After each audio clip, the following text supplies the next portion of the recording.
welcome to Questline, where my friends and all these heckin' dorks at work get together and we play various tabletop games in this Tuesday time slot at 3:30 Pacific time, live on Twitch, or maybe you're watching us later on YouTube. Thank you for joining us.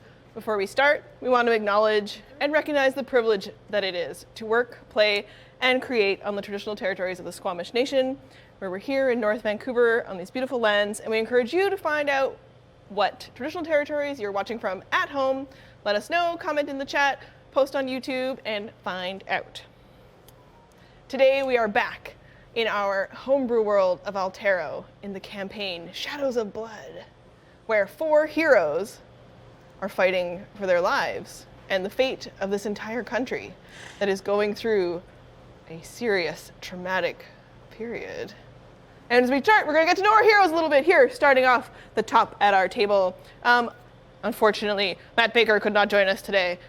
He plays the very adorable and very good with a pointy weapon, Tibbles, who we will still have in combat today because we are in the middle of this fight. So don't worry, Tibbles is still here to poke, run, which is his main job. And at this end of the table, we've got Shan. Hi, I'm playing Ela Smalls, but you can call me Vicky, the half-elf druid with the heart of gold, but not a lot going on up here. Just the pirate hat. Just a really cool pirate hat.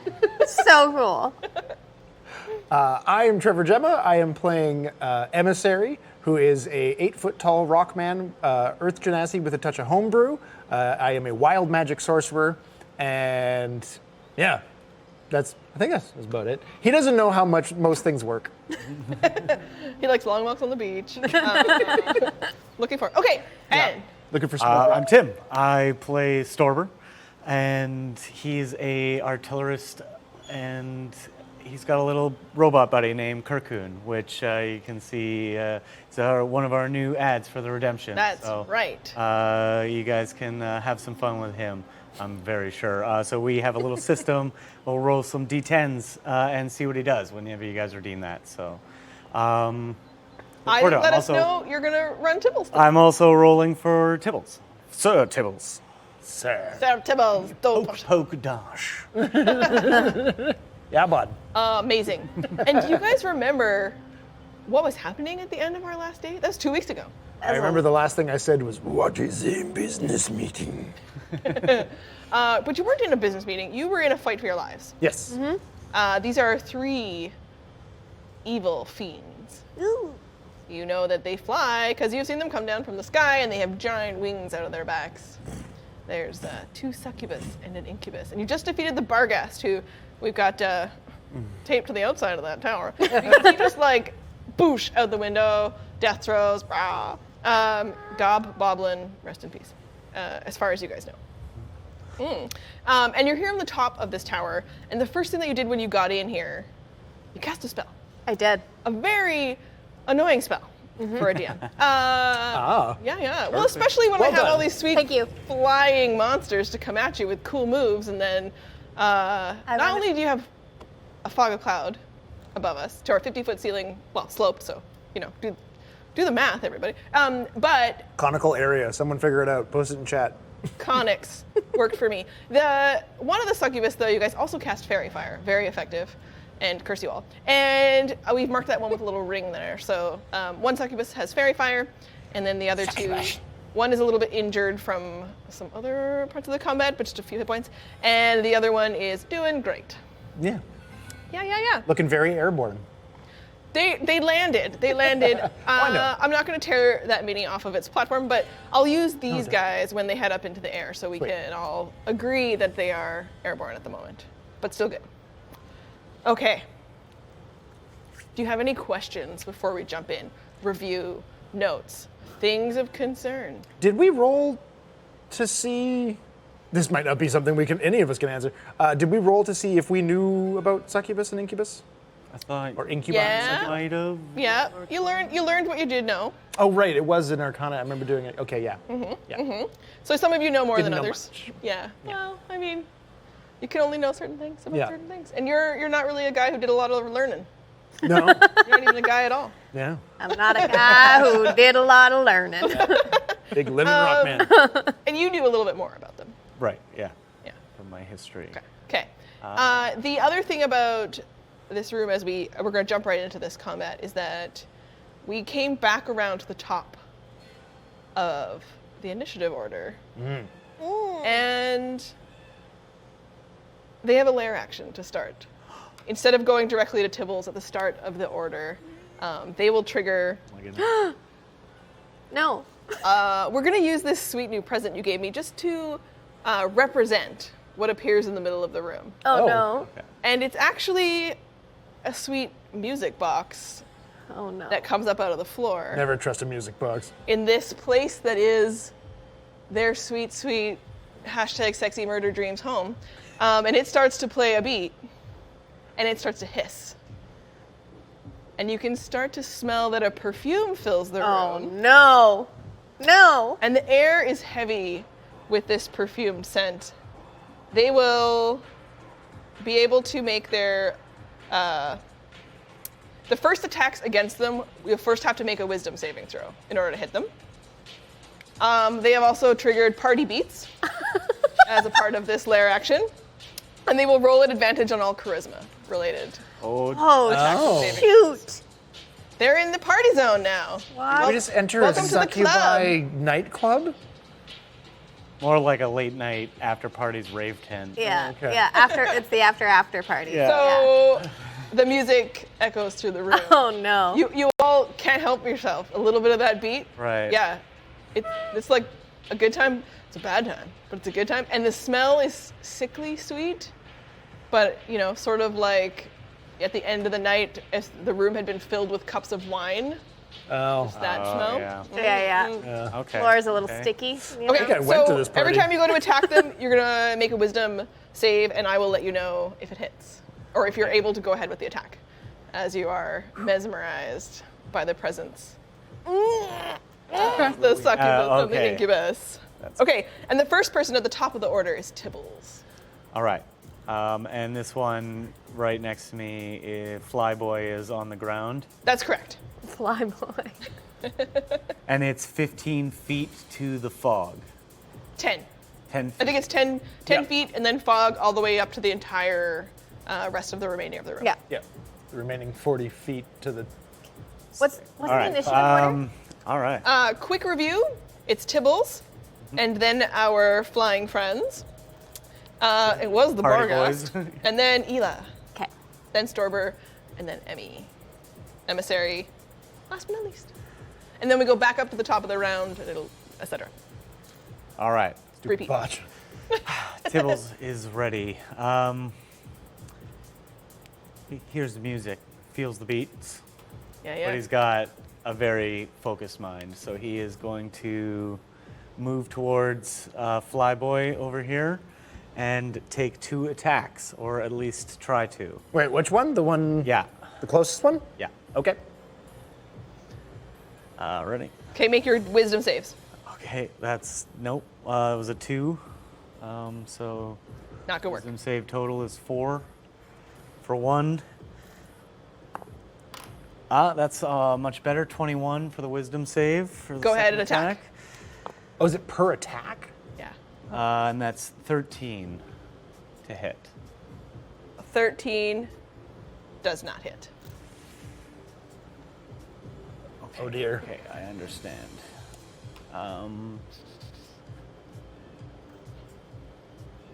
It's too fun. Need some kind of advantage. I will use my bonus action to scurry up the wall. Oh, and Tibbles. use what would be 60 feet total. So if that's halved, 30 feet up into the fog. Nice. Oh, nice, Tibble. Clever girl. Okay. Let's give Tibbles a box as he scurries up the wall. Noticing the Barghast falling out the window on the way by. Tibbles. Yeah, and I'll try and go straight up. So I am, to my knowledge, right above where I went in. Okay. Not trying to like. So you deviate. move into the mist. Yeah, Into trying the to fog. get And an it's a bit idea. of an angle, so he's got to like scrabble, but his little mousy claws. That's it. Bonus action and move. Okay, and he's able to get away because of the Sura, which are homebrew race. Find out more by tweeting me at Squirrels of Doom. Awesome. We have a redemption of I Cocoon. Ooh. Thank you very much from Famous LV Nothing. Let's do it. D10. Tim, walk us through a little bit what this is, because the first time we're triggering this for. Okay, so our the little idea is kind of iCocoon, kind of playing on iRobot. So Cocoon is like a small metallic robotic squid who is currently on the board and helping us out. He's kind of like a little familiar that can pop up in gameplay, and he can shoot a big cannon. But we wanted to add him into the redemption so he can kind of react in his own way, and I do that by rolling the dice to see like what move he does in combat and then in like in role play moments and story time. So it's like they'll have different Story effects. time. And as far as Storber knows, Tibble's This Cocoon is not sentient. Yeah, and as far as Okay. he knows, he's just kind of a wind-up thing that does what he asks it to, which is Amazing. so far only been save me. I love it. Up until right now. Up until this exact moment. So 2 is, let's check the notes. New thing, who this? So he is going to move in a random direction. And we'll roll a d4 to see, or no, what do we decide? D10. D10. To see what direction he goes in the 9. And he can walk up on walls and stuff, so he can go in any direction. So that is a 6. So 1, 2, 3, 6. So he's gonna move back towards me, towards the stairs. I'd say, let's say 15 feet. Yeah, so he kind of like climbs up there. And that means next turn, when he goes, he doesn't have that movement anymore. Oh wow, okay. Oh, And okay. these stairs don't go anywhere really. There's a bunch of steps that go up, and then behind them the stairs also go down. It's as though there was probably at one point an upper like loft. Oh. You can see in some of the wood and stuff, but that's all. You gotta get comfortable. those swing mounts, you know? Why not? They just needed get the whole space. ceiling, They needed right? space. Bed access. Yeah. Yeah, Sexy murder dream. so that's it. Actually, sexy murder dreams. All right. Does he not take an action? No, he doesn't get, he takes like that was his random action. Oh, So there's what's like a move? scale of what he does, like move randomly, you know, like take a shot in a random direction, or like, you know, kind of interact, get distracted is one. So like, movement. Okay. Little this bits of time he code or kind of just looks around starting the a room fire? and just kind of backs up himself, like kind of up the wall and like onto the steps, and kind of maybe is looking a little bit afraid of what's going on. And I'm just kind of like, whoa, what the heck? Oh, okay. So Storber notices. Holy shit! Amazing. Thank you, everyone in our chat. After Tibbles. It's our friends, the No. flying fiends. This one, confused about what the fork just happened here, watches the little Sura and his cape flowing behind him and then scramble up into the fog, and then looks around and sees. Can we look at these yet? No, put them down. Okay. They're for surprises later. On your turn, you could look to find things in the room if you wanted to use your action to do that, but hold on to it until after combat would be my suggestion. But your call, friends. This one is going to head towards Emissary because she can see you across the room. All right. She will lift off 5 feet off the floor, and her wings will spread out behind her, and she will jump and then like float towards you. Cool. Ah, super cool. Super cool. She will make a claw attack against you. Ah. Less cool, but I'm still there.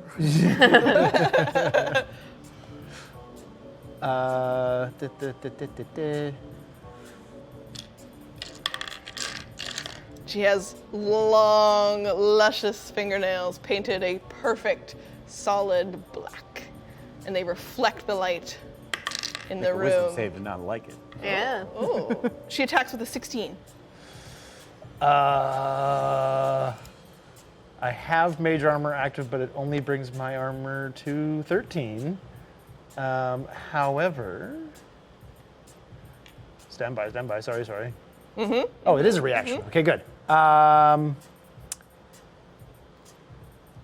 No, you know what? Not this time. I'm just confused by what these things are, and I'm going to let it hit. And you take 5 slashing damage. Halved, because I am resistant to slashing damage. Because I'm made of stone. You heard it bit here, to the folks. left. Trevor's stoned. What was that? So what?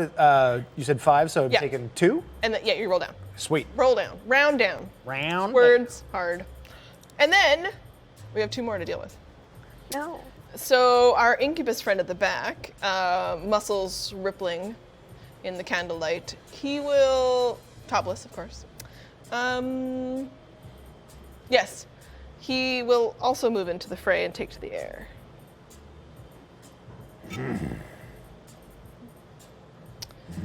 He will fly upwards and move forward so that he is obscured by the fog. And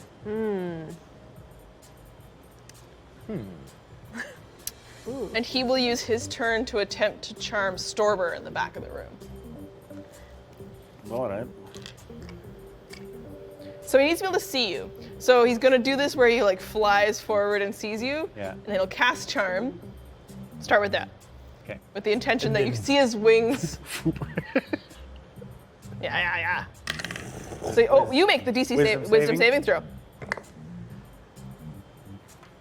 Natural 20. Nice. Whoa, you guys, you're never gonna be charmed. No, I'm sorry. I'm here for it. He like flies through I'm the intrigued like and not milky charmed. fog, just reaching out for me. I'm like halfway up there, like reaching for him, and like I think, no, something is wrong with Karkun. I must help him. Priorities. Okay, and when he sees that you start to pull your hand back, you see his face distort into this like angry scowl, and that's when the wings, and he disappears up into the fog above you all. You can see the motion of the wings is still disturbing the fog, but because it's thick enough, all you see is kind of a swirl. Oh, that's cool. Yeah. With the music, I'm assuming there's lights now. Like this is a pretty good party. This is a pretty good part. They have fun. I just walked in and some dude's already hitting on me. I'll bring the lights. Yeah. At the side here, where we have a friend, she'll turn towards you and notice, and then cast the same spell. Oh. Oh, no. No. That's a 3. Okay, so consider yourself charmed, my friend. Oh, no. Okay, we only have the 1 color rings right now, but we will throw a ring on Storber. Put a ring on it. You're charmed. Guess she liked it. Mm-hmm. Yeah, she did. Look at I'll him see at the myself. back. Yeah. So you immediately hear that everything she's saying to you is telepathic. So you don't see her mouth move. She's speaking to you telepathically.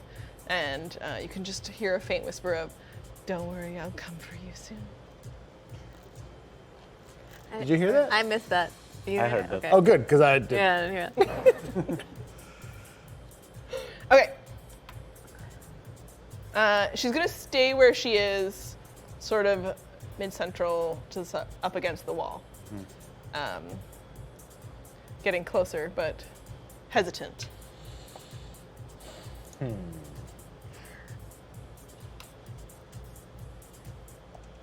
Okay. After them, Ela. Storber's on deck. Would I know that he's been charmed? Would I be able to tell? Like, I don't want to metagame here. There is a change to his I'm dancing. vibe. Yeah, he's at first, you see him, he resists the one, and you can see him kind of like push it off, and he was looking really concerned where he could see Kirkun, and then he just sharply turns his head. Okay. You see like a shoulder, the other shoulder, and now he's like giving her. Right? Okay. And you could never have seen Storber. You've all quite- seen Okay. me dance, so you gotta know how much there is. Fancy Yeah. footwork. Okay, I think I will clock this And I'd like to use my Staff of Healing to cast Lesser Restoration on him. Oh. Will that get rid of the charm? Read through that for me. Uh, Let me pull up charm as well. You touch a creature and can end either one disease or one condition afflicting it. The condition can be blinded, deafened, paralyzed, or poisoned. So that wouldn't be charmed then. Yeah, it's not in the list. Yeah. And he's not feeling in threat or danger. Okay. Then maybe I won't do that. Yeah. Maybe I won't do that. Because It's the he's not first feeling attack like of the game. Yeah. He's not feeling at all like he's in danger, right? Okay. Then I'm going to, I still have my concentration spell going up there. I'm going to whip out my crossbow. And I guess the one that would be close, well, probably the one with the fairy fire on it at the far end there. Sure. Yep. I'm going to I'm gonna move you a step out to Okay. get a good look there. You want to fire across at the one over here. Yeah. Yeah. And because you were about to make a move, you're about to, deal with the Storber dance party over there, and then you just heard Crazy Cliff. Ela, got to attack these things. Oh. They're like sea monsters, Ela. They don't give up. No. They have tails. Get a good look at one. Get closer. Okay. She's very stressed out by a hat talking to her. So she steps out a little bit. She's kind of panicking because she does that easily. And then she's gonna whip out her crossbow and be like, if anything, violence, and try and hit that one. Hell yeah. Violence. Violence. I don't know, violence. Shoot. Woo! 21 to hit. Hit. Nice. So you're going to attack it. So I apologize. right. You need to make a wisdom. Oh save yeah, I first. do. Can we count that roll as the wisdom save? Yeah. Shit. 17? You're good. You're Good good. number. Good You're good. You hit her. number. You hit Good her. number. What's the damage? What's the damage? It's not a lot. It's gonna be 5 damage. 5 damage. Okay. Oh, I have a bonus action. Oh. Oh, I have a little bonus action for my shillelagh, which I'll call my shillelagh. So Shillelagh. yeah, it's a bonus action, so I'm gonna try and hit with my staff as well. not in melee range. Not in range. She real far. Oh, you didn't roll an advantage, did you? Oh, there's that one, right? Oh, I didn't roll it. Fairy fire. I still hit Yeah. him. Very fine. But no, but roll again in case Just you get roll a nat one more 20. in case you nat 20, and then Oh, you can double yeah. your damage. Yeah. This first attack is not going. That's 20. That's okay. I didn't. There is one close to you because there's one in front of Emissary. Is that in range Oh. of me? Yeah. You could take a step forward. you still have to movement. melee. Yeah, I You're- still have you're 10 movement. feet. You can go pew, whoop, poosh, Yeah. Yeah. I'm gonna do the pew, whoop, poosh. yeah, and do a melee attack with my staff, which would be 22 to hit. Nice. First, make a wisdom saving throw. Oh, crap. Son of a gun. 18. You're good. Nice. Yes. This queen. dice. Man. I mean, it's almost like the music is helping you more than them. Yeah, I'm really feeling it. She's a very musical being. They underestimated the druid. 8 damage to that one. Most people do. Okay. 8 damage over here. Yeah, she hits with her staff on the beat. Yeah? We're just grooving. We're both just playing, grooving Beat together. And I'm Saber? like, I thought I was charmed, but No, Are we all Hila just just in likes this? it. Yeah. Emissary's like, Ela, take some inspiration from the chat. Thanks, chat. That's amazing. Awesome. Amazing. Great work. You're doing it. Okay. So you're watching this happen, Emissary. See in front of you, she steps in. So if you move away now, they could take an attack of opportunity against you, or you stay in the melee range. I'm gonna stay in melee range. You're all up in their business. Over here, Storber. So, the rules with Charmed, so you can't attack them. them or any of their allies. You're right. There's really only the 3 of them in the room left anyways. But yeah, the Charmer. Yeah, and well, I their know, buddies. everybody's dancing, everybody's having a good time. I don't really know that not everybody's having a good time. Yep, if you want to move. I'm going to go to the music box. See if I can turn it up. Yeah. Turn it up. Turn it up. All right. So you move into the middle of the room, music box. Make an intelligence check. Okay. I feel like I do this every time I'm in the boardroom with our technology up there. Yeah. I rolled really low. Really low. 16. 16. So there's some knobs and buttons. It's a little bit weird, but actually you recognize that some of the technology is not that different from your gun. And Shoot it. So it actually does have some kind of knobs and gears and turny bits. And it's pretty cool. I am And extremely interested, and I'll like look. Karakun, come look! Everybody, look! yeah, and you can turn it up a little. I do. You do. That beat drops. Does Cocoon move? He is out of move. He's out of movement, so he doesn't have left to move towards you. Okay. He just boops over there. Yeah. Shoot.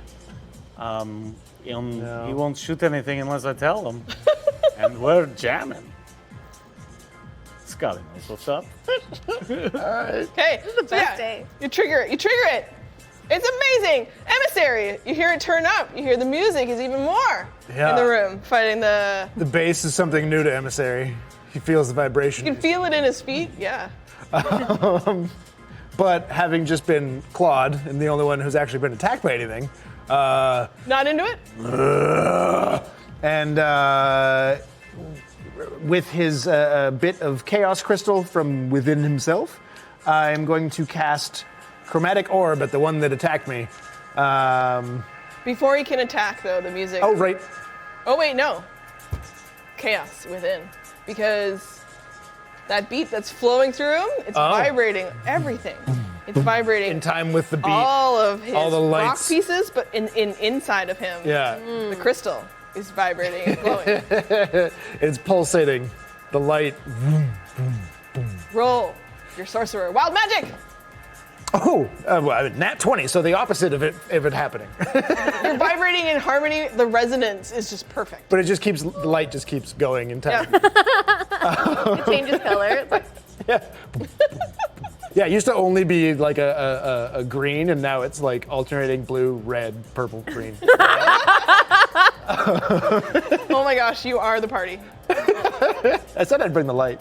Okay, if I'm casting a spell, do I still need to do a wisdom save to attack? Yeah. Okay. 15. 15 is good. Sweet. Attack. So, pulsating little crystal. And like an orb of, what is this one? Sphere of energy, a 4-inch diameter sphere of energy. Comes out of it and goes toward the succubus that clawed at me. So like a grapefruit. Yeah, yeah. And, oh wait, you choose acid, I have to choose the one with this one. Okay, so that is for 20 not natural. Okay. And feel its energy. I will choose.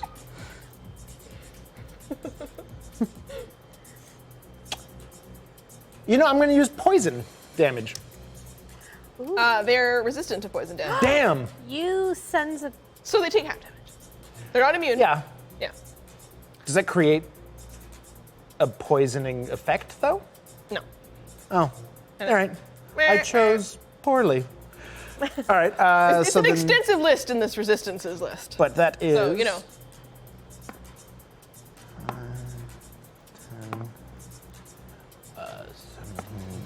19. So, what's half of 19? It's rounded down, so 9 damage? 9 damage. 9 damage. Damn. All right. To this one over here.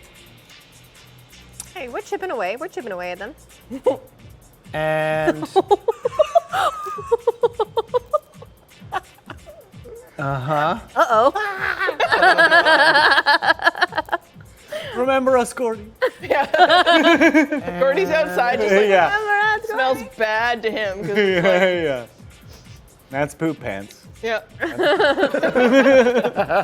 the perfume in the room, guys. It's totally Yeah, the yeah. box. The box makes that smell. Yeah. Party I think box. that's gonna be it Yeah, I don't have a bonus that I want to use, so I'm Sweet. staying right there. Sweet. Back up to the top of the order. It's Tibbles. Oh, by the way, that was a second level spell. And just to add some flavor to the encounter with my mild magic, aside from chat triggering it, I mean, it's Well, up they to triggered you. it again, so you'd better roll. Oh, crap. I was just going to say that whenever I do that, you can make me roll. Chat makes you roll. Nope. 10. The magic's still flowing through you. You're still pulsating. But you're able to, now you feel that resonance and you can sort of lean into it. Oh. So you can move with the beat a little bit so that you feel like you're not pulling apart with the energy moving Well, through you. that's good. Yeah. Right? Tibbles, at the start of the turn, what is Tibbles gonna do? He's up in the fog, little mousy claws into the wood parts of the roof here, hanging on. He does not like fiends. No, he does not. Actually, he Crap. doesn't like any monsters that are mean to people or kill his friends. That's fair. Definitely not feeling that. Having, I'm sure, been standing next to that pile. He's not feeling the party. How high are we? Am I on the wall? You made up he can do a 20 feet movement, right? So he was able to get into the fog. And then scurried up Yeah. the wall. Is the So scurry he can- dash? He can go all the way if he wanted to, close to the peak. But that would put him more in the middle of the room. No, I wanted to stay kind of like above. He's probably where I through the went. fog. He can just see there's a movement of fog over there, which would be the incubus. And then he can probably spot a little bit of the glowing light from Emissary, maybe? As he flashed a little bit there during his pulse of his wild magic.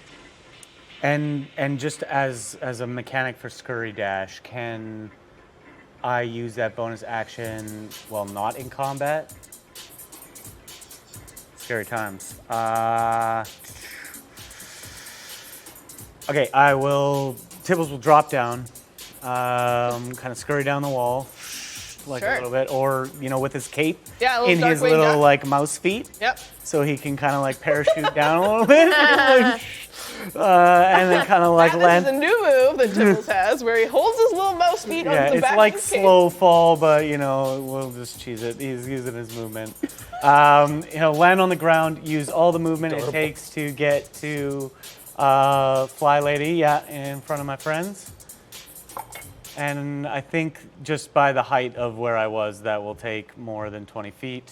So I'll use that dash scurry to get in there and attempt my 2 attacks. Awesome, On she its is- opposite side. Yeah. Is that advantage? Because if not, I will take a feat. Yes. Okay. I would also still, though, make you roll the wisdom save. Of course. Yeah. Wait, So, what's it? for 1? Oh, They're those flanked. are the wrong dice. Oh, right. Those. Okay. Nice. 21 for 1, and I'll just roll the other one quickly. 15 for the Cares not for the perfume in the room. Ah, yes. It bothers him enough at all. Even yeah. his little mousy whiskers. How? Yeah. You can just I see should him probably clean up. keep this to myself, but how tall is Tibbles? 2.5 feet. Yeah, something like that. She's 5 feet in the air. She's not 5 feet. Oh yeah, she came up to you a little bit. Can he But he's got jump to reach. up? He's got to reach with his rapier. Okay. He can just pop up. I'll Yeah. just jump up. Who are you working for? I don't know. I use scurry, so I can like come across the wall and pop off of it. Yeah, that's cute. That's cool. Yeah, and then while you're in the air, just stab twice. Oh, that's what a strange box that kind of leaves it cocked in the middle.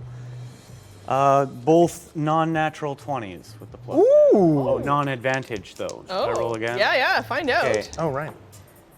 Yeah, fuck Dice are around. hot. Nope. Okay. Now Non-natural 20s for both attacks. Sweet. taking damage. So I'll roll that. Ooh, not bad. Not great. 6 plus. Got some crazy plus, though, right? Oh yeah, it's crazy. 18 plus 6 is 25. 25 For total. both hits. Wow. Okay. Still up. Looking a bit injured. Look a little rough. Looking rough. Yeah, I think that's all I can do here. And she takes those piercing Actually- hits to the back. Sorry, can I action surge? Mm-hmm. Because I'd like to put some hurt while I got advantage. Do it. Tibbles' weapon is magic. Yes, it is. Okay, just double checking. Yeah. Magic, yeah. +2 Yeah, rapier. yeah, yeah. Oh. Wait, it isn't? Or It is. Yeah. It is, yeah. They have resistance to non-magical attacks. So, And then a bunch of other elemental stuff. 19 and 7 for the 2 wisdom. Okay, one passes. Yeah. And the attack. Botched. Oh no! Okay. Oh! Oh. But I have advantage, which is why I wanted to do that. Better, 19. Oh, that's Yes! a little bit better than yeah. one. Oh, I was so excited. It's better. And 11 damage 'Kay. on that last hit. Oh, because it was just the one. Okay. Yeah, I landed Okay, on okay. one of them. I have a quick meta question. My staff, if I use it for melee attacking because it's a magical weapon, does it count as a magical attack? Yes. Sweet. Well, it counts as a. It's not a +1, but it's got like magical properties. That's why I'm I confused. think we talked about at the beginning that your staff would be a magical weapon. Okay, Yeah. I'll take it. Sweet. But my crossbow wouldn't be. Is it a plus crossbow or is it just a straight up crossbow? Anything it over, typically Oh, it's just regular +2 makes it a magical weapon, but +1 is just So reroll. in that case, that's my fault, it's a and plus I will 2. eat that. It's a +2. Yeah. That's a magic weapon. Oh, great. I was pretty sure we all had magical weapons going into this, so I Sweet. was. But That was I- good to yeah. if that comes up, check. we'll figure it out. 'Kay. If it's something else. Yeah, the gun, we decided the bullets are not magical, Right. For now. but the weapon is. Yes. So far, we're figuring it out as we go. We're learning. Okay, great. Tibbles, you have no more movement left, so you have to stay close to it. Yeah. And as Tibbles stabs forward with a bunch of very elaborate rapier attacks, no movement left, but you can see the last whip stab through, pierce it, and it looks so angry. So look at you. me. And it's staring at you as the hand reaches and the blood dripping down those beautiful, perfect nails, and it just.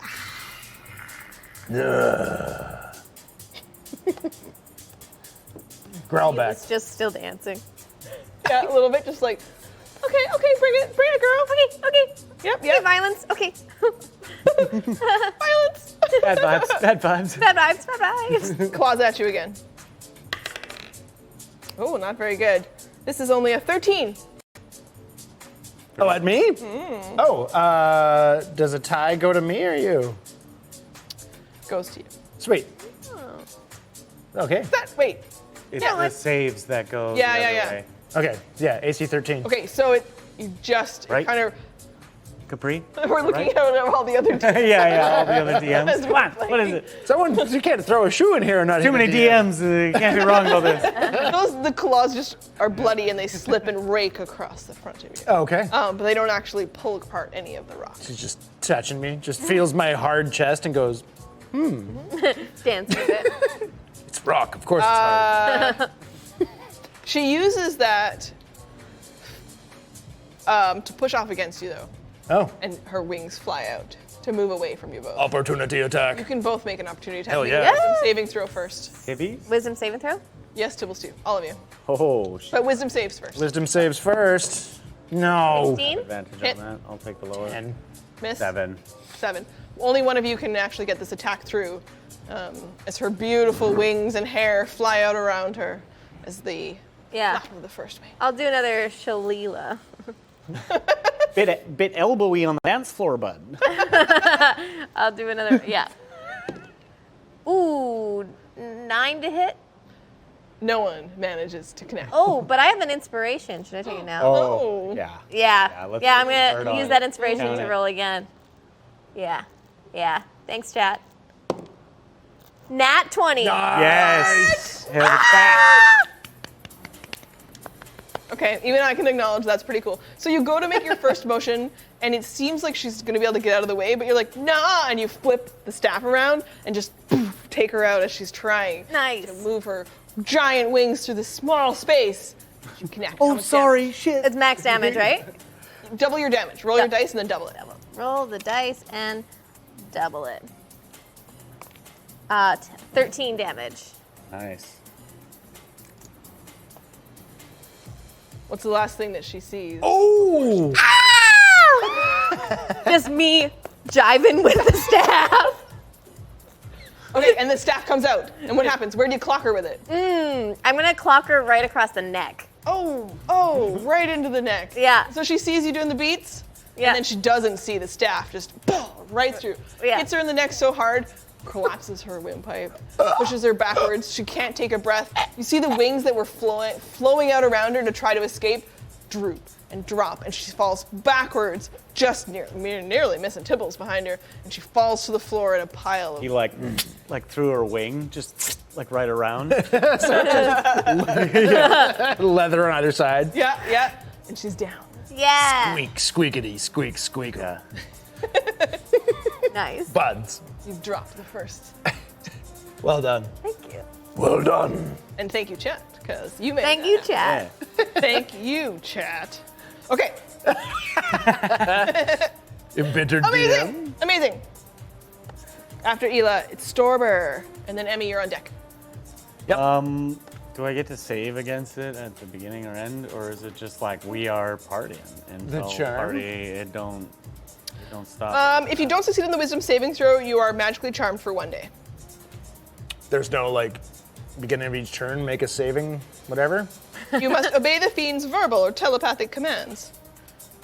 If you suffer any harm, or you receive a suicidal command, you will repeat the saving throw. All right. So All until good. they try to hurt you or do something bad to you, like If push they're you out like the window. attacking my friends, it doesn't. No. No, I was involved with that thing anyway. You're futzing with the levers. I the will gears, the use knobs. my bonus action to move Kirkun 15 feet closer. Okay. Because I'm still pretty worried about him, but I'm also super interested in this item. I would like to, examine it. Can I investigate it or something? Mm-hmm. All right. Let's take a look at you, my friend. I will use big, huge new dice for my friend Trevor. dice. And that is not good. I'm sorry. Is, investigation, not the right card. Only 9. So you don't learn anything new about the box, where it might be from. Nothing tells you more info about its origin. But you do find a little button. You pop that button, Heck and yeah. thanks to JDabs1 for redeeming our tower Easter egg, Hey, JDabs. find a little box inside. Oh. I love secrets, and I will take that out and be like, we partied? Yeah. We party. Pardon. It's like a tiny wooden crate, Okay, yeah. and it has some significant weight to it. Ooh. Interesting. All right, Like all the right. crates downstairs. I don't want to kill the vibe of the party and pocket this thing. That's not very polite for my hosts here. I mean, they laid out all this disgusting viscera. For you to enjoy. Yeah, exactly. So I'm going Fair. to. I'm just gonna spend all my turn looking at the box because. Great. Yeah. When you really move it neat. back and forth, it metallic jingles. All right. Well, I mean, I'll investigate it again, but I feel like. Yeah. I think that's your turn in terms of the action. But you pull it out and you get some metallic jingles, and then you start to shake it to the beat a little bit. Yeah. Oh yeah. Okay. I'm vibing. Emissary. Yeah. Okay, so that one's dead. But I've got. Do I need to get around Ela to get a clear shot at the fairy-fired succubus? You could lean out around her. I can just lean. Yeah. All right. Yeah, I'm gonna. You're gonna have to aim through Ela and Storber, and Kirkun. Okay, well, I'll move around Ela so that it's a clearer shot. I'll go to the other side of her. This way. Yeah. No, sorry. Through. Is there space between her and Storber? Yeah, a little bit, but yeah, it's a shot through them. Kirkun's short, right? So Yeah, it's small. You can shoot through them there. I can? You Yeah. can pass Okay. through that space without. Yeah, I mean, it looks like there's a shot if you ignore the clear box, which is just indicating flight, right? Yes. Yeah. Okay, so There's not a Box magical does clear not box. exist. I'm going to aim at the farthest succubus. I'm going to quickly say, Storber, what are you doing? Big points. And I am going to cast Ray of Frost. Oh, Wisdom save, yeah? 16. You're good. Sweet. So Ray of Frost at, with advantage. Double up.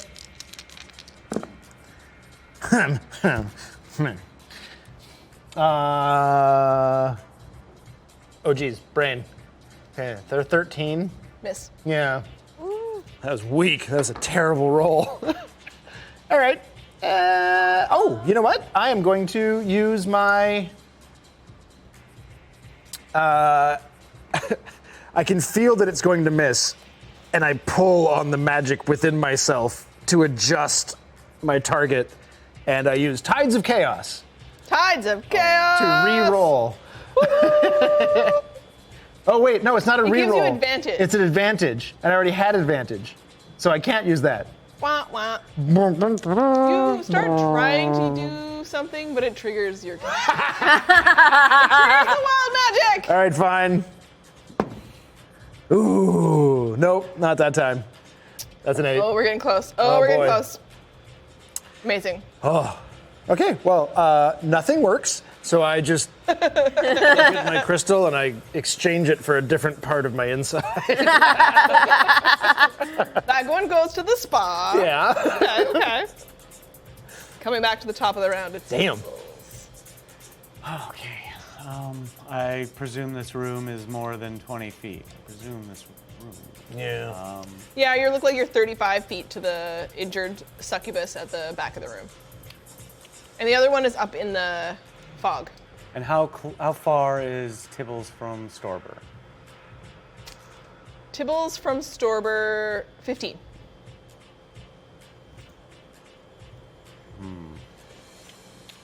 I'd give you 10. 10? It's somewhere in between. We can split the difference. Ties go the runner.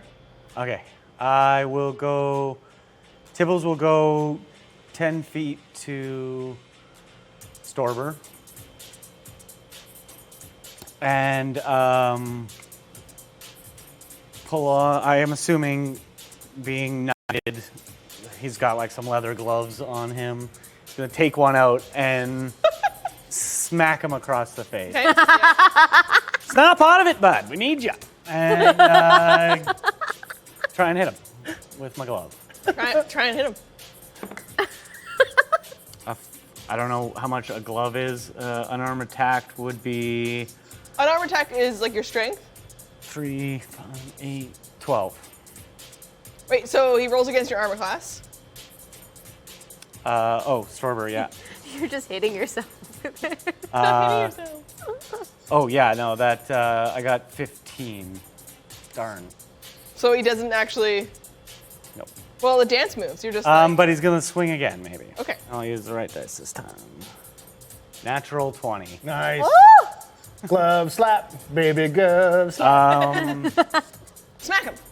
So yeah, he's gonna smack him good. I don't know what that, like, So he just uses. The front one misses, but the back end back across you and just. yeah, well, I think he like swings at me and I like dodge out and I'm like, oh yeah!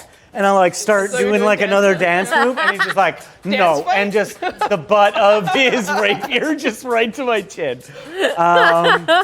So I don't know what, D4, D6, like, what do we like here? Or just, Because he's using the back end of his weapon. Let's roll a d4. okay. 3. Double it. Strength, 6. Yeah. 6 damage, okay. But wasn't it a 20? Not 20? Nat 20, so, oh yeah, so 6. Doubled. Oh, yeah. 6, 9 damage total. Okay, that's fine. Yeah. Yeah, definitely rung. Bunch of damage, rings your bell. Bell. Okay, so Storber's hit points go down, and yeah, he takes some damage here. So Bum, bum, Gosh bum. dang it. Do I make that roll make the on my saving turn? throw on your turn. Yeah.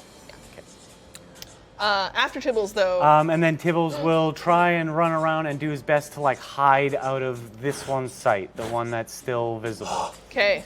Trying to run around this pile. So he's gonna scurry around. Yeah, as much movement as it'll take to try and get out of line of sight. Behind the bookshelf? I don't know. I don't want to be that close to it because I'll be on the other side of everybody else. So just like on the opposite side of the pile How big is that music Dead box? Archer? and duck down. Yeah, how? Yeah. Is it like a jukebox? What is it? How big is How it? big is the music box? Because that dice is bigger than Tibbles. Yeah, it's like a jukebox that came out like out of the floor.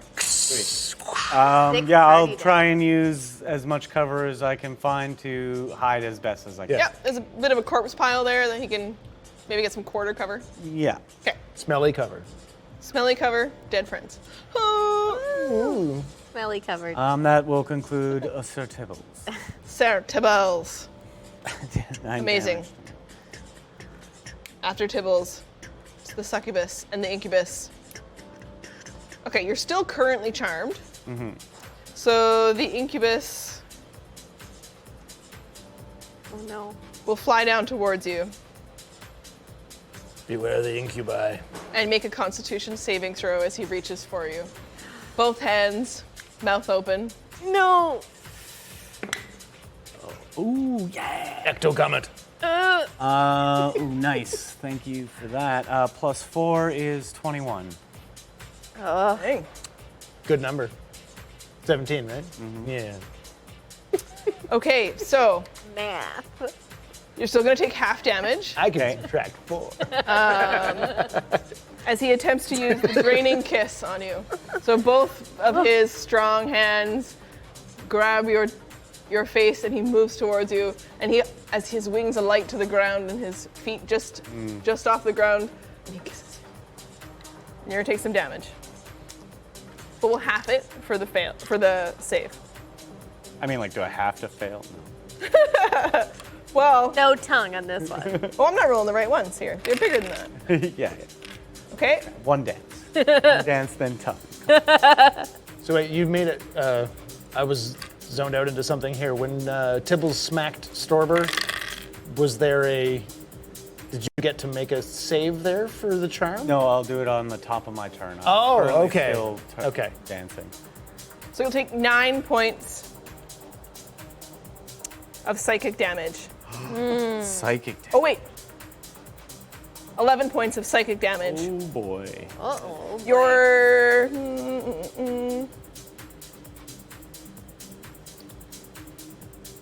Discotheque. okay. We're just gonna consider that the amount that happens based on Sure. some other stuff I've worked out with these guys. So nothing else happens to you, but you take psychic damage as the kiss just like racks. A third your of my brain. health, but nothing else. Yeah. What's he at? Let's see. What's that? How is he looking? He's not dancing. He's not. He's not dancing anymore. Not dancing. It's like that, like 6 a.m. at the party, kind of like. Worse. Oh. That guy needed to sit down, but he's still standing. Ooh, a little stumbly. Yeah. And there you go, 5, 10, 15, 20. Based on his movement, he will back to the skies. Yeah. And he disappears back up into the fog. Out of your line of sight. And you do not attempt to attack him because you're currently still Yeah. trapped. All right. After those guys, it's Ela. Wait, did she go? She didn't go yet. No, she didn't go. No. She. Shakibash. Sure, Shakabash. I guess she goes for you too, Storber. I mean, that's pretty much over. The charm is up for sure. Yeah. But she's just gonna claw you. Okay. She sees you take because you've taken that damage from Tibbles, and you know, the kiss wasn't exactly like the kind of kiss that usually happens when she sees him kiss someone, where it's usually much more exciting when Zanlarian kiss someone, so she's like, oh, this isn't going maybe our way a little bit with this guy. So she claws you, and she's got sharp, purple, perfect fingernails and these claws that come out of her hands as she races towards you. Painted for the gods. Means nothing, my love. And she attacks you. No. Oh, that's good. She hits you for sure. 22 against your Yeah. armor class. 15. Not good. And you take 5 points of slashing damage. I do.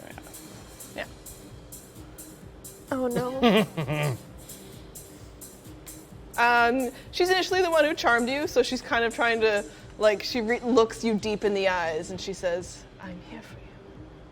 But then she starts to reach her claw into you, right? So it's like deeper, deeper, deeper. Sounds familiar. And she hangs on. Sasquatch.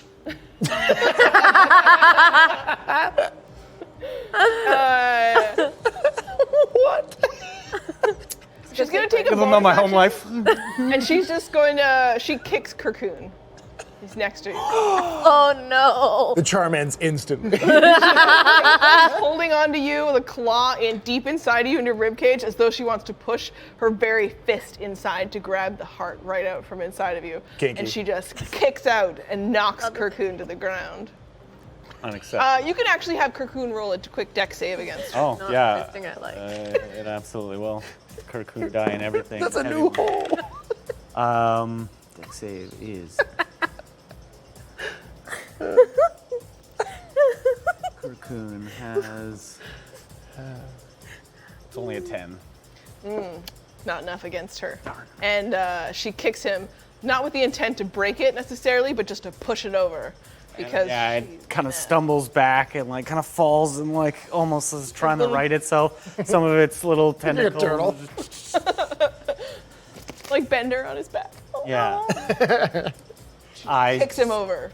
Slightly changes color to like a deeper red. Yeah. She looks Kind of like into purplish you. hue. And as she is at the end of her turn, she's pulling her hand out. From her. She's clawed you with your blood dripping down her hands. Oh. And then she's just, Is that's the end of it- her turn. Eva. Yeah, I because I'm in, like, I'm party vibing. There's violence. I'm confused, but I noticed that he's no longer party vibing, and I can see it snaps me out of party vibe a little bit. So I am going to use my staff of healing to try and heal Storburn a little bit. So I am going to Over the cast. chat gives you inspiration. Oh, thank goodness. I'm going to cast that. So it's going to be 3d8 plus 3 healing to you. Nice. Yes, please. Oh, it's a really low roll. 7 healing to you. Not a Wait, lot. 3d8 plus what? Plus 3. 7 healing. Okay. What did you roll? A 1, 1, and a 2? You're strong. A 1, 1, and a 2. Oh, so yeah. Yep, never 7. mind. Damn. Rough. I was so excited to do that. I thought that was really cool. That was really cool. It was cool. You get some hit points back. Bloody dice. Fuck. That's my action. How close am I together? Am I in melee range of any of them? No. Not yet, but you could get there. I guess I could. Oh, yeah. Yeah. I have some movement left, so I'm gonna walk towards the fairy fire one there, the one that just clawed him. Yeah. There's a space left because Cocoon has fallen over backwards and out of the way. Yeah, and I'm gonna Shalila him, her, them, whatever that one is. You haven't really one that heard. just- You haven't heard her voice because she's been speaking telepathically to. Okay. But I saw the whole claw thing, and I was like, uncool, it's a party. What are you doing? Yeah, she's still licking his blood off her fingers. That's upsetting to me. I did not consent. Yeah, ectoplasm. Oh, I guess I have to do a wisdom saving throw before I attack. Oh no. 10? Nope. Shit. Yeah, her dance moves are. Too hype. Yep. Too hype. She's nothing but fire. I just yelled, too hype! Too hype! And just stay there boogieing, but I'm mad about it. I'm mad about it. Okay. Okay, so go to move. You still have a little bit of movement left if you want to back away, but she'll attack you. No, Ela doesn't back Okay. away from shit. Right. We chose to leave the fairy fire up, even though you've been Oh, charmed. right. But, she kind of likes it. Come at I me, don't bro. think any. Yeah, I don't think Come at me, bro. Is it a concentration thing? Yeah. Oh. He's too And high. it doesn't do any damage, and I was here for the party. Right? My whole It lights vibe her up up. until a minute ago was to get this party started. Would it break his concentration? I don't know about that. I feel like the damage now I think might. it didn't, so it's over now. Yeah. So it's fine? Yeah. It's over now. But now But, that like, we- watching Cocoon fall to the ground. Yeah. And his little servo motor's rage. going, and I rage as an Yeah. artificer, which is I'm a impossible, barbarian so I now, lose turns out. concentration. This is Okay. the thing we know. Plot Yeah. twist. I'll accept that. That's some logic. What? Okay. After Ela. Storber. Storber. Oh my god. I'm clinging So on many there. things I'd love to try. So few things. I Wait, can do you still need to save from the charm? Or is it gone? At his turn, he can. I save yeah, from I the need charm? to save. So I gotta. I will let you roll at advantage watching Cocoon fall. Yeah. Never mind the nail stab from the one who's trying. Yeah. I mean, this she's is into it. 19. Yeah. So 18 total. Okay, the charm breaks. Yes. Oh yeah. Get Um, mad. Get mad! So mad. I should have grabbed that one with the wall. I'm going to, if I can free action, kind of quickly say something to Ela. Go. They're the only ones hiding. And I'll look up to the fog, and I'll turn and fire Thunder Wave at her. Oh, yeah. Okay. So that's a DC save for her. Con 15. 5. She fails. Nice. So 15 feet cubed, 2d8 thunder damage, and you are pushed 10 feet away from us. 14 damage. It's thunder damage. Mm-hmm. She takes the full damage. Heck yes. And I will. Kurkun will pop up. We'll break the fairy fire. Yeah, that's well and done. Kurkun will pop up and take a shot. Nice. Oh, I did not roll at advantage. I did Okay, not that's roll. Okay. And pop up and no, shucks, Kurkun. He's so frustrated, little guy. His sights are out a little bit. You can see one eye is kind of a little bit amiss, and he kind of stumbles around and kind of looks at me and why so mean? That will be actually Storber will use his movement to run back towards the stairs a little bit. Okay. No longer charmed. This music sucks, and I'll kick the box as I run away. Did you kick the box? Yeah, I just kick it a little bit. The box. I mean, there's a little bit of a glitch, but it's actually kind of works. It starts up again. Okay. Okay, so you move backwards towards the stairs. You're no longer charmed. Kurkun is standing, but a little bit off, trying to move all of the components back into the space where they're perfectly aligned. Recalibrate. Properly. That's your turn. After Storber, it's Emissary. Right. And Tibbles will be up. I'm going to go up to where Storber was, right by the music box. And maybe this time. And with my new piece of Chaos Crystal from within myself, again, Wisdom saving throw at the gate. That is an 18. Hit. Sweet. I'm going to cast at level 2. Could maybe hit. Yep. Chromatic Orb. At level 2. That's a botch. There's that one. Ooh. Yeah.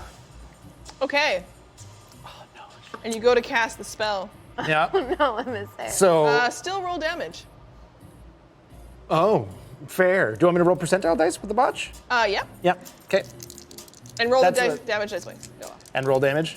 Oh my god. Okay. 21 for percentage. Okay. And So the percentage dice tell us that this goes wide, okay. but it doesn't hurt you. It hits Ela. Oh, I'd moved up to the music box. I'd said I'd move up to where Storber was at the music box. So Yeah, my that's where I was on. so the my music shot's box. sort of at that succubus. Yep, but it doesn't. It suddenly, for some reason, It's hitting goes Ela? poof right Oh on the side of the crystal. no! Okay. I have to choose the type of damage. Oh god. I am Roll for it. You say roll for it? Yeah, I may as Almost well. like your crystal is reacting to the energy of the room and the space, and it seems to turn and refract sideways instead of blasting shit. forward like you'd expected it to. So it's going to be cold damage. I apologize in advance. Oh, come on. Whoa, 2 rolls. Wow. Yikes. It's like the best I've done. That is 25 cold damage. I'm down. charmed. You're down? I'm down. I'm down. Okay. Healer's down, no big deal, right? There's only still both enemies left. All right. Okay. Welcome to episode 0. All right. Don't kill your healer. Okay. Hila, I'm sorry. Holy shit! You all are, of course, seeing this happen as the blast from Emissary shoots out sideways, and you just turn to look, and as you turn, you see this blast of this cold energy take you. The hat, still cursed and stuck to you, doesn't waver as you just look bright, wide-eyed at Emissary, and then you just start to fall backwards as though frozen. And little bits of the frost twinkling off of you in the lights in the room, in the party music, in the candlelight, as you just fall unconscious to the floor. Your next turn will start making death saving throws. Here we go. Combat is fun and challenging, and sometimes things don't go our way. Oh goodness. Oh my okay. god. Oh my god. We got this. Emissary. I got this. After Emissary, I can help. after Emissary, it's Tibbles. Tibbles sees that and loses it a little bit. He's coming up and over that pile, over this noise-making jukebox, and he's gonna scurry dash right at her in the corner there, and everything he's got to just put a stop to her. Emissary, you still get a point of inspiration from the chat. Thank you, Jean. We might need it. Okay, Tibbles takes off. Yeah. Full tilt. He's gonna attempt to his wisdom saving throws to hit her. Wisdom saving throws first. Oh my god. One of them might go through. That's 14. Nope. Then neither of them make it. Okay. In his rage and frustration, he's just wild with the rapier. And Tibbles. She's not affected, and she's fighting for her life too. So she moves out of the way, her hands bloody with Storber's blood still, and she manages to move out of the way. A very confident fighter. And she looks at you, Tibbles, if you have any movement left to move back. Can I enter and then exit combat with scurry open, or is it okay?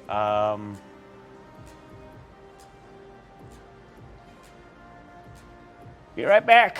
And he's gonna go down the stairs.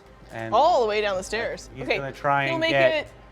as far down the stairs as he can, so he's as much of a problem for them to get to as possible. Okay. He's able to get. He's kind of on the steps going down to the next level. Okay. Yeah.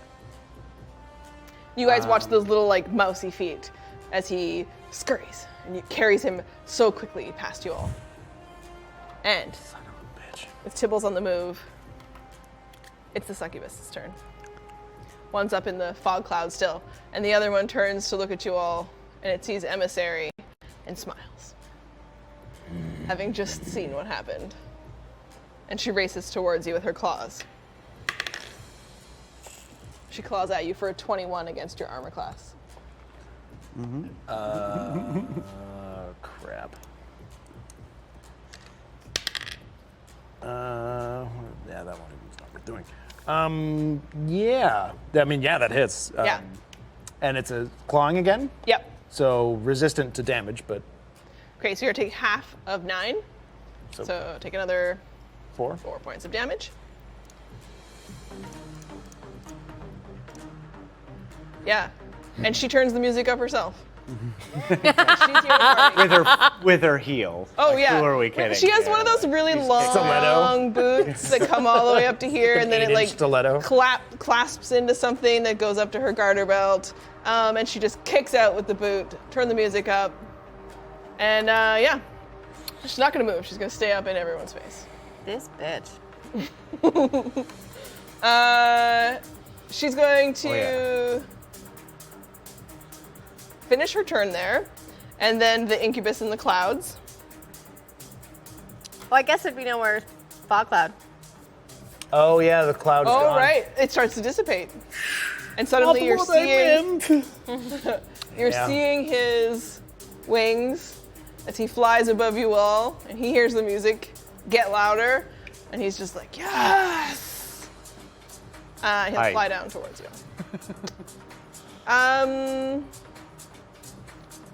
He's also coming down to where his friend has dropped, Uh-oh. and turns to face you, Emissary. Oh, okay. I thought he was about to revive the other one. I was like, we're done.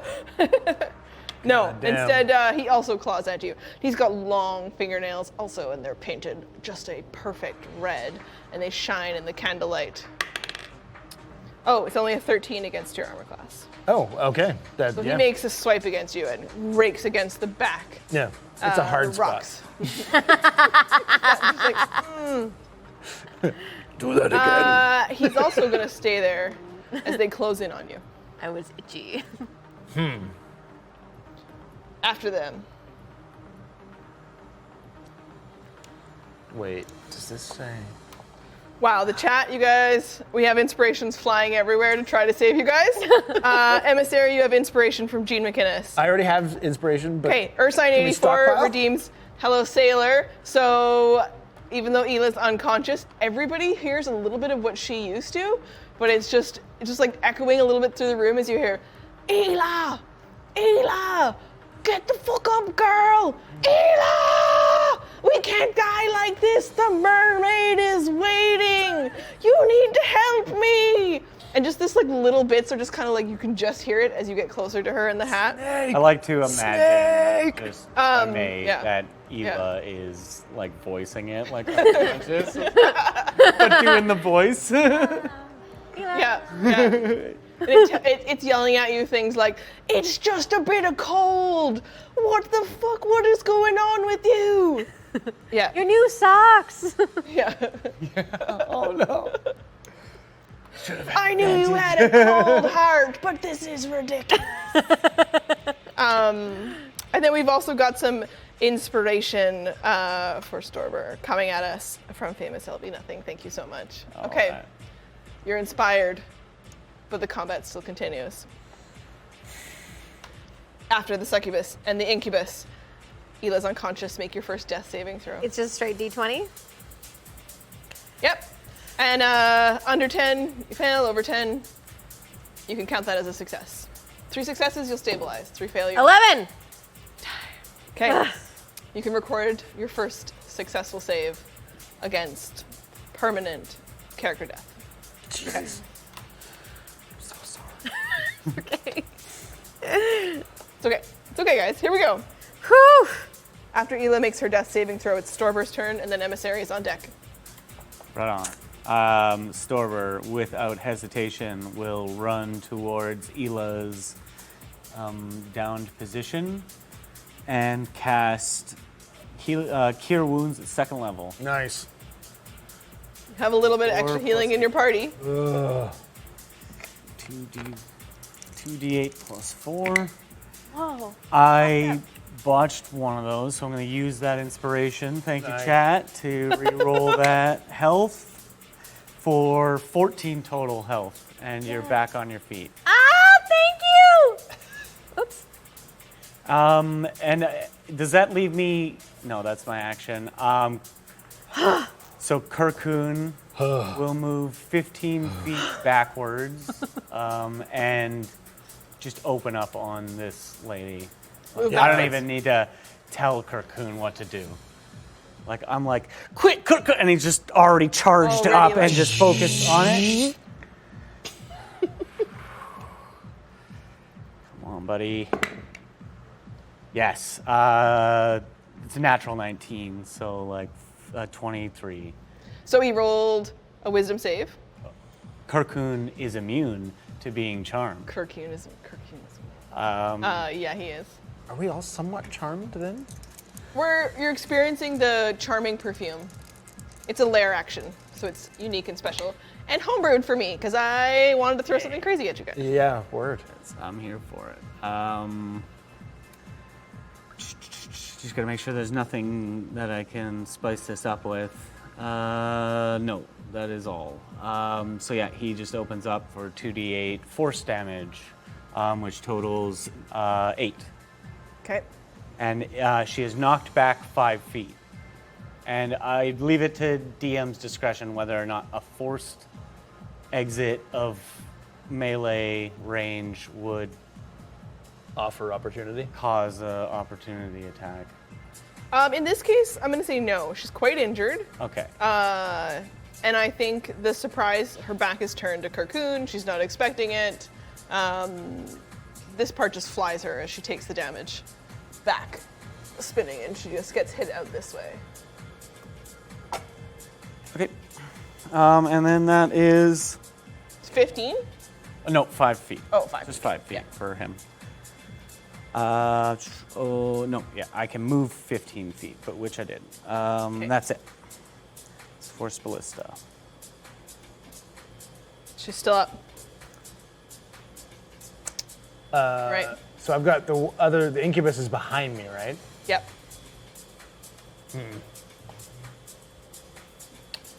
Do I get a free perception check? Or some sort of ability check? What do you want to do?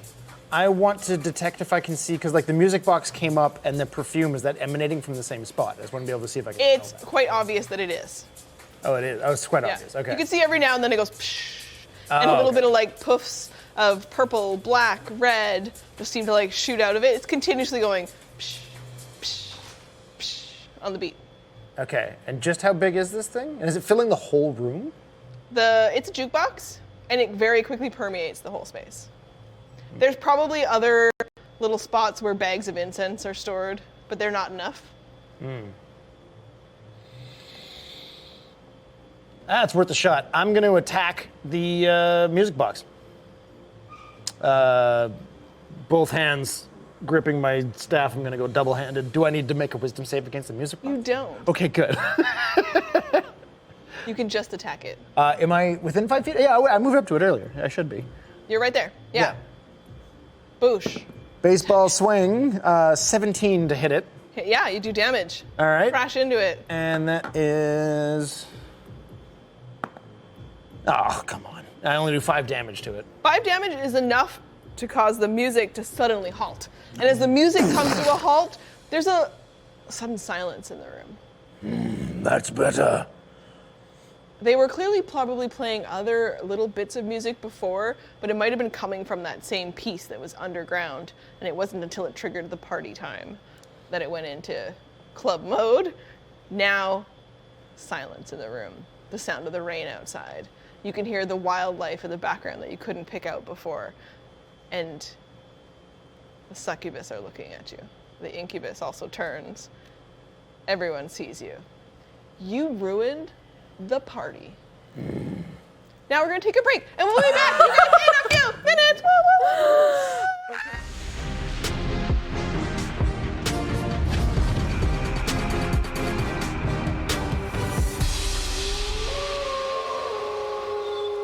And Oh, good. we're back. Everybody, here we go. Okay, fresh drinks. Fresh drinks. Little shake it off, shake it Little off. air. Yeah. Nice little fan. Oh, here we go. Ice packs on our tootsies. Oh yeah. But we don't want to be that cold. We want to be ready to fight the succubus and the incubus that are left remaining. Wait, whose Yeah. turn is it? Screw those people. Yeah. Oh, I hit the music Yeah. box. Hashtag sexy murder. I know you're like, where are the beats, bro? But No. you killed the beats. Yes. And you killed one of the succubus. Kill the beats, bro. But can you kill the other two? Or somehow end this fight? Do you remember whose turn it even was, you guys? It was Little Harry at Tibbles. the end.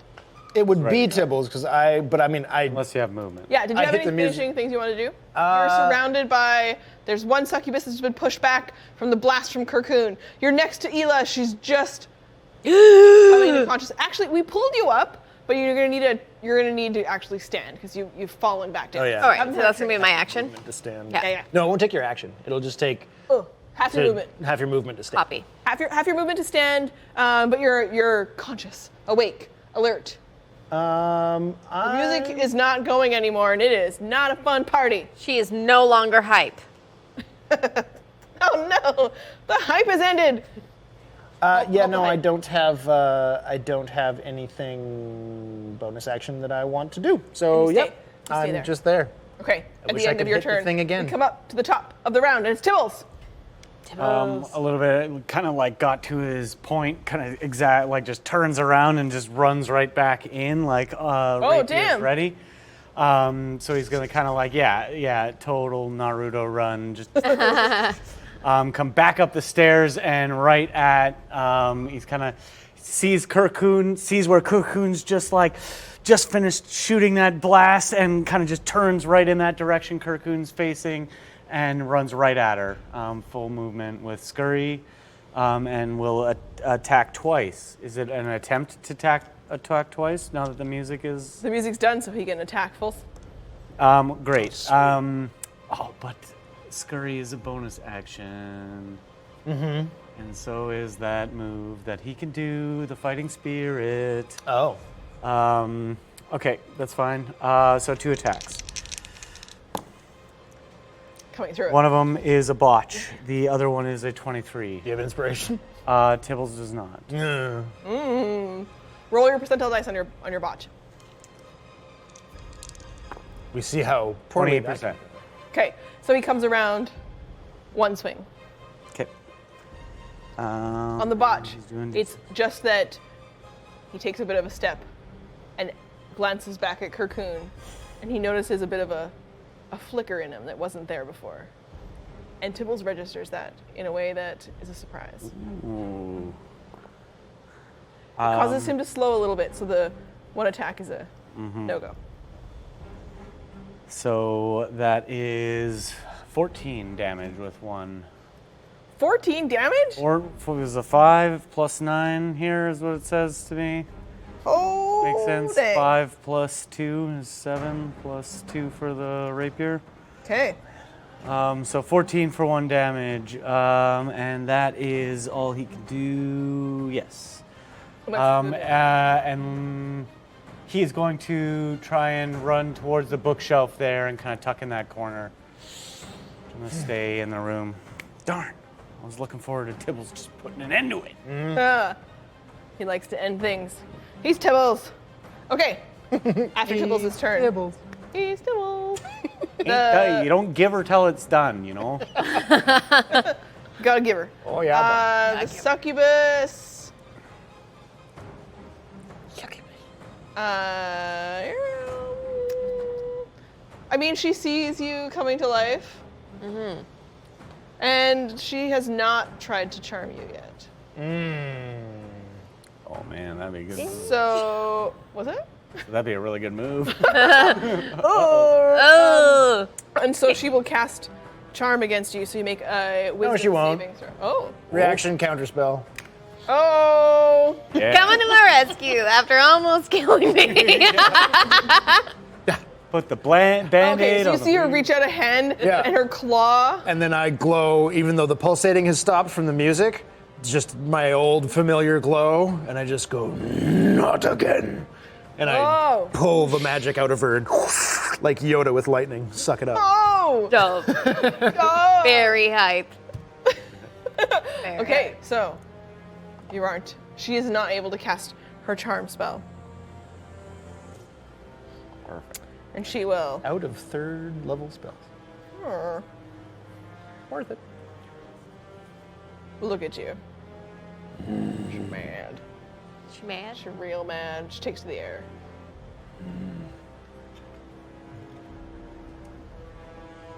She flies just. Oops. Someone had too much. She flies right up out of reach of Tibbles, for sure. So she's as high in the air as she can in the room with keeping her wings, and she is just doing a dramatic lording her space over you all as her wings beat, and you hear the foo, foo, foo, as she just stays above you all, looking down, small little droplets of Storber's blood still falling off her hand. The incubus looks over at you all as well. Behind you.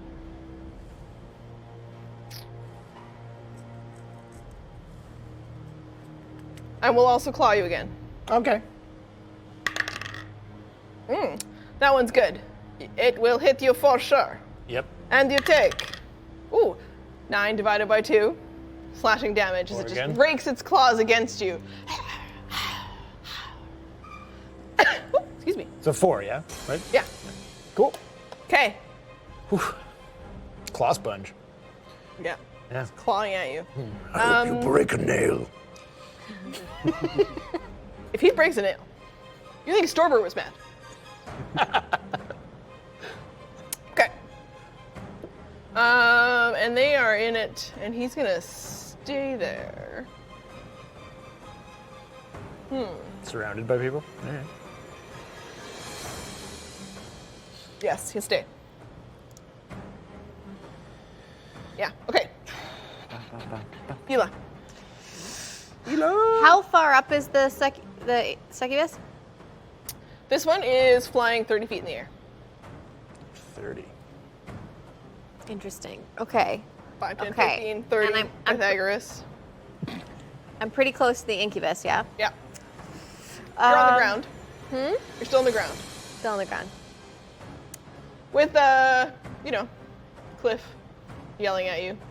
Some not nice things. Bilge water. All sorts of rude things about planks. Yeah. Yeah, crazy cliff.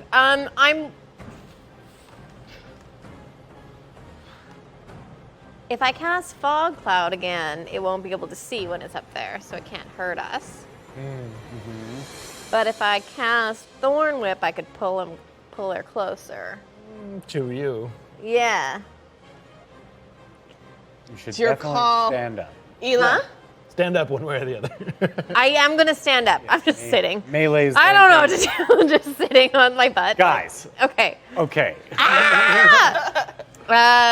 Nothing like a little sit and stew during combat. Yeah. Go for it, Ela. What's your move? What's in her heart? Just go for whatever you feel is right. Yeah. I'm gonna. That right answer. bitch in the air. I'm gonna cast my Thorn Whip at her Do it. and try and pull her down. What's the range like on it? 30 feet. Easily. Sweet. Do it. Do it. Do it. Yeah. So that'll be. I botched.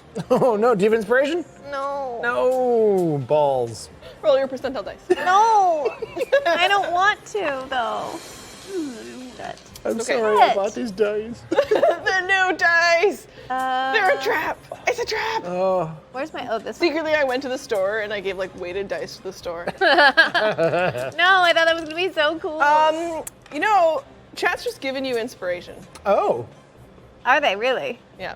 But I already botched. Does it count? We're gonna go with the botch, but you have inspiration. Okay. And Storber, they also gave you inspiration. Oh, nice. So here we go. I got Heaven. 89. Oh, roll a d4. Oh no. Yeah. Yoink. This is not Ela's game. I got a 2. Okay, so you're gonna take 6 points of damage. Okay. Damn. Okay. Okay. Okay. Okay. Okay. That's fine. That's fine. The thorn whip actually extends out from you, but as you're standing up, and you cast it while you were standing, but it went out behind you. It catches your own leg. It like rakes up you, and as you're Not attacking, hype! like you're just still, you were just almost basically dead. Yeah. Like you were seeing the light. It was a whole thing. This is a lot. It's a And lot. you're trying to aim for something up in the sky, and instead, the thorn whip rakes itself against you. Owie. Can I do a bonus action even if I botch? All right. I'm gonna I'm bonus. gonna give you all that damage. I think I'll let you have the bonus. Thank you. I'm gonna bonus action that incubus. What, Fuck him up. what is that bonus? I'm gonna do my Shalila. Shalila. So you're stepping within melee range. Yeah. Okay. Yeah, I'm in melee range, right? You're Yeah. a little bit to the side of the incubus. But when I stand up and, when I do a little crawl and be like, ah! Oh man. It's going great. It's great. Everything's fine. Uh-huh. Ooh, 10 to hit. So it just doesn't. It's not your day. It's been a whole But thing. you know what? I'm really mad. You So have inspiration. I'm gonna use my inspiration. Oh, okay. Because I need a win. She needs Yeah. a win. Yeah. Needs a win. And this guy needs a pop. Yeah, fuck you, Incubus. I got a lot. I trust you. Yeah, Roll 18 damage. plus 6, 24. Yeah. Roll damage. Thank you. Yeah. Again. Yeah. Tiny scratch from earlier that he's quite upset about. Yeah. 10 damage. Bitch. Put a trademark on Take the side that. of his head. Yeah. And wear that, it for a sexy. few days. Stupid sexy monster. Stupid. Why are you so sexy? Stupid. Mad about it. Chisel. What happened to the party? I'm so confused. That was nice. Yeah. Ah! Okay. Magic attack. Right across his face. He's mad. I bet. Takes that damage. Yeah, you little bitch. Okay. Sorry, Twitch. No. At the Ela, maturity. that's your turn. Following Ela's. There's only one person. I only have eyes for one. So I think Kirkhoon will go first. He's gonna move 15 feet up the wall, so he's like closer to level with her, like, just cutting that distance a little bit. And gonna take that shot. Oh, slanty. 15. 15 is a hit. Nice. Great. 10. And then she moves 5 feet. 10 damage. Force damage, sorry. Oh, dang. Shota. Yeah. That's all I know how to do. Do it well. She moves 10. And after that, 10 is down. 5 feet, sorry. Oh, 5. She's gonna fall though, so she'll fall out. Of Yeah. She hits the ground, barely standing. But she's on her feet. She's not prone. She's not prone. Or somebody taking a ranged attack. She's not prone. Okay, great. She lands on her feet, but she is barely standing. Her wings sag. Barely. One wing is like dropped to the ground completely. yeah. The other one is like sagging as we go. Well, no, I can't risk it. After seeing Ela go down, I can't risk a spell slot. I will fire. Good old. No, I will fire the gun. I'm gonna fire it right at her. I'm gonna use one of the bullets. All right. Okay, his wings look in the way, but they're not really always like this. So Oh, yeah, and I'll spend whatever movement. I got 30 feet. Oh, of movement. I think Whatever there's gives- still a line through here is your best bet, or you can move to the side here. I'll move towards Kirkhoon so that I'm almost like underneath my good friend. Yeah. What I learned earlier is get a clear shot. Yeah. Yes, we all learned that lesson. So, Yes, that should do it. Hopefully 17. Hits. Yes. All right. Good Good number. number. Good number. Great number. 2d10 plus 3. That's 2 10s. Nice. 23 bludgeoning, non-magical. Bitch. What's the last thing she sees before she dies? Fucking Kirkun. She's Yeah. looking right at Kirkun, and he just like snaps shut and like turns, and just like you see the one eye just ding, like blink at her, and then she's like, "What?" And then gone. Yeah. Empty. Where does this hit her? A hollow. It blasts into her? I'll just shoot her in the chest. Just like right where she was Yeah. trying to dig your heart. Yeah, right in right her into heart. her Like heart. she betrayed me, and we were dancing, and she made it unfun, and that's unforgivable. That's She kicked Kirkun, so murder. she goes to sleep for super forever. And she. Yeah. And I will deplete that ammunition, and I will look up to Kirkun and just kind of like hold my arms out, like bud, I'm ready to catch you. And that's that. Beautiful. After Stormbird's emissary. Yeah. I turn. You watch all of this happen. The one succubus in the air, knocked out of the air, blasted back, and then. Yep. I'm turning to the incubus. He's on foot, yeah? Yeah. And I am going to grapple him. Yeah. I'm going to lunge at him and say, "I don't like business meetings," and attempt to grapple. Contested strength. Come. Inspiration. Good. And you know what? Screw this.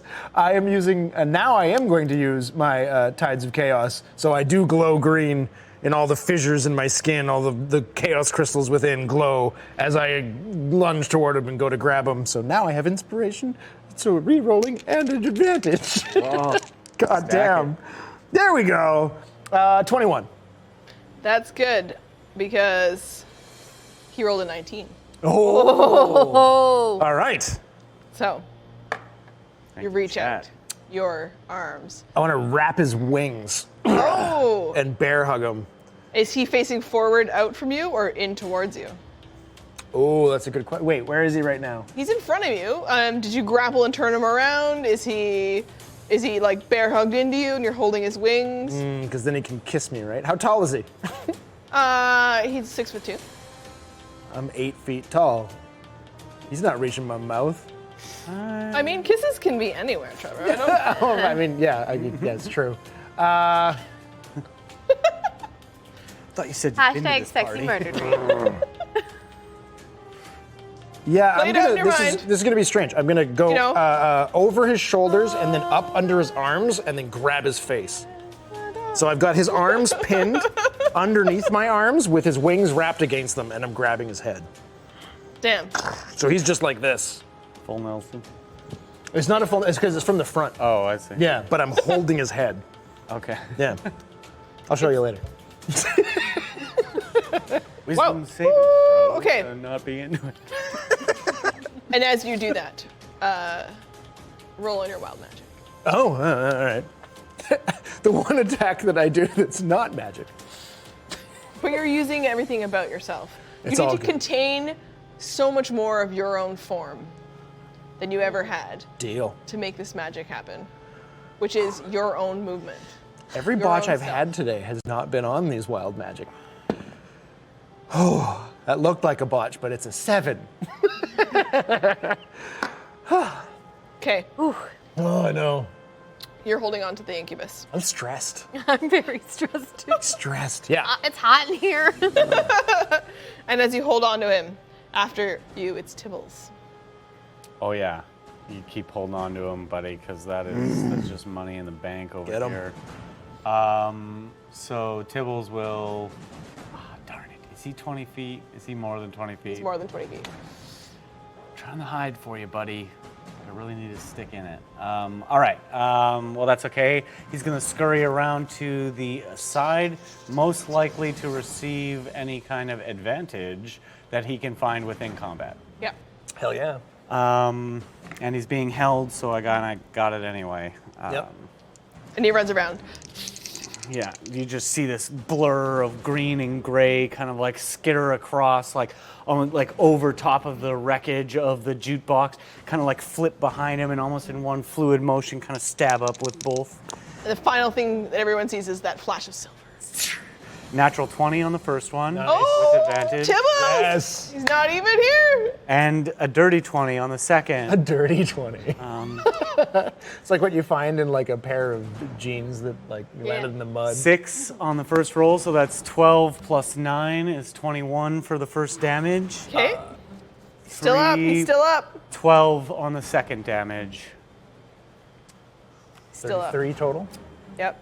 Wait, did you double the die or the total? I doubled of the first 6, just the die. No, Oh, we double the doubled- total. I make Oh, it easy. damn.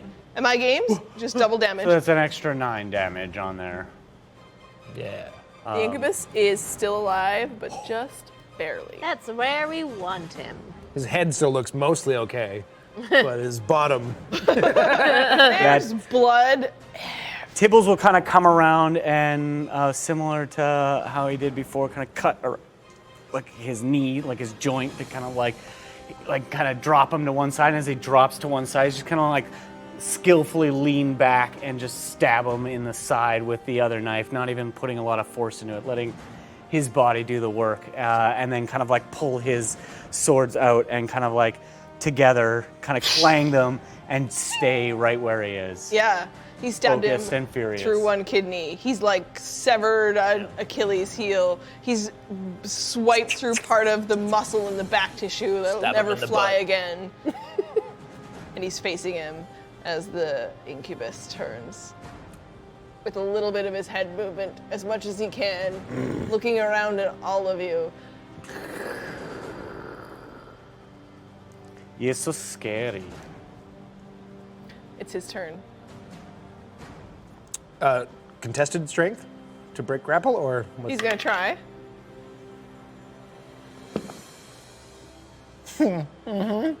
what'd he get? He rolled a 9. Oh, damn, I rolled a 7. Oh, no. So it seems like you might have him, and then he just manages to let go. And it's that you're expecting greasy. you're expecting him to like contest you with like fighting you, but instead, as he relaxes, he like fluidly falls out from your arms. But he like turns around and he looks at all of you as he backs up towards the stairs. Opportunity attack. Ela can make an opportunity attack, and so can Tibbles. Can I not? Moving around you.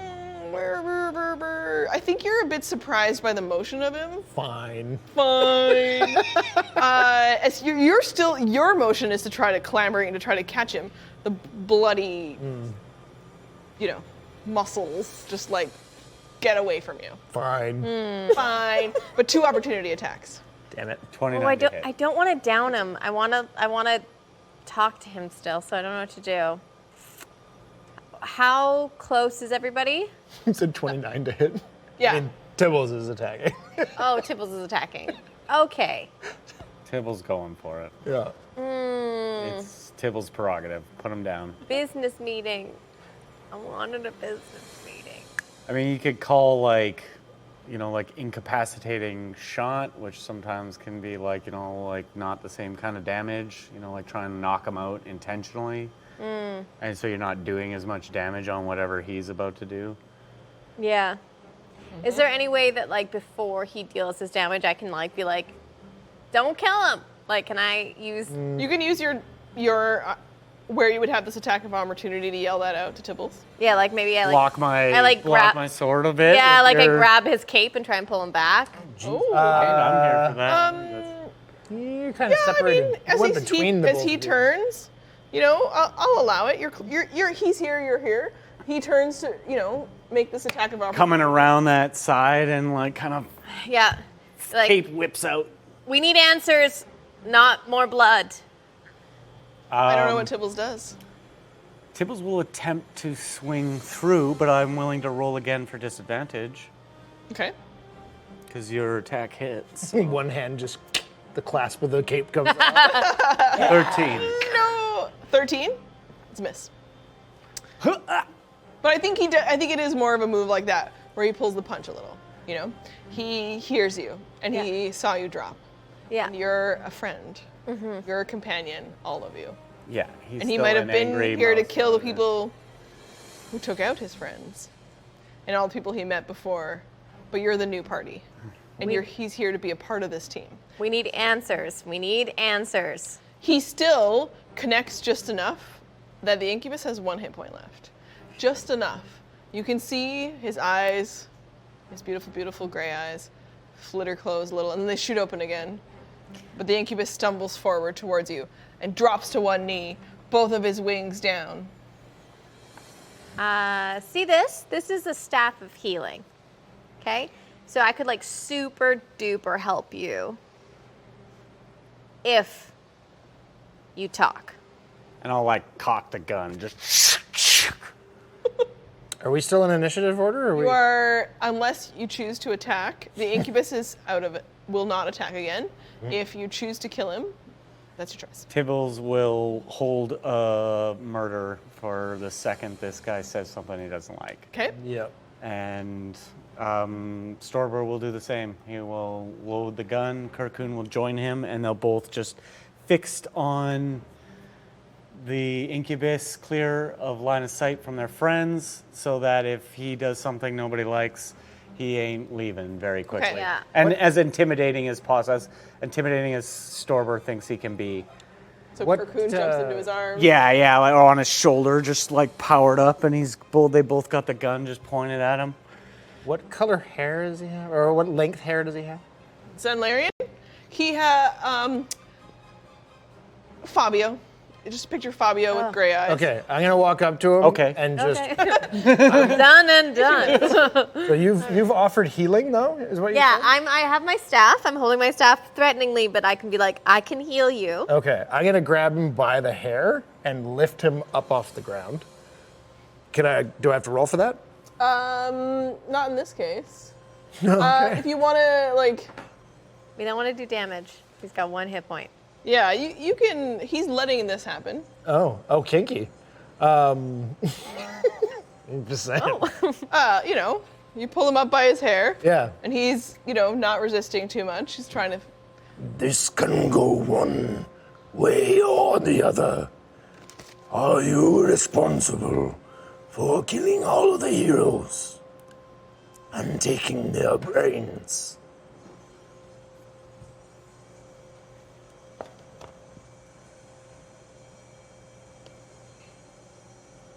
I don't know what you mean by heroes.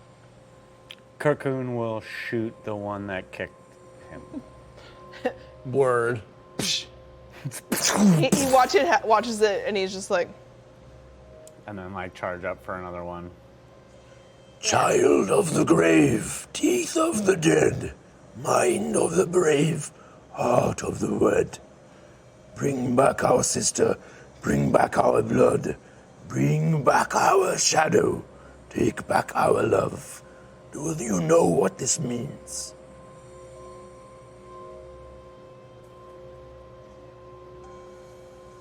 we were hired to do one of those spell component collections. Mind of the Brave. Mind of the brave. Hired by who? By a thing. Beak, people call it. It calls itself. Beak? Beak. Beak. Beak. Where did you find this music device? On travels. We have been many places. You are going to want to be You're- specific. You're going to be a lot less places very soon. In Portalis. The speaker can be repaired. do you want it for my life? Where did you deliver the minds of the brave?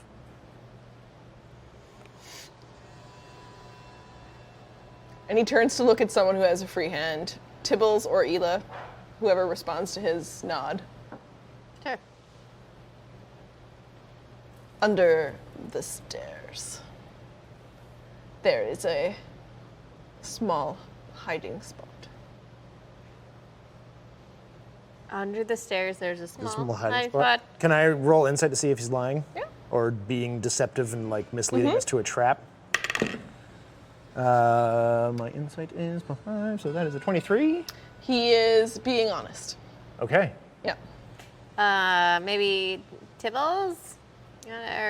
One of you guys want to go check out on the stairs? I feel like I have my staff like under his chin, like Yeah, I'm holding a kill. chaos crystal, like. yeah, to him, and could I've got kill, the could other- heal, could do either.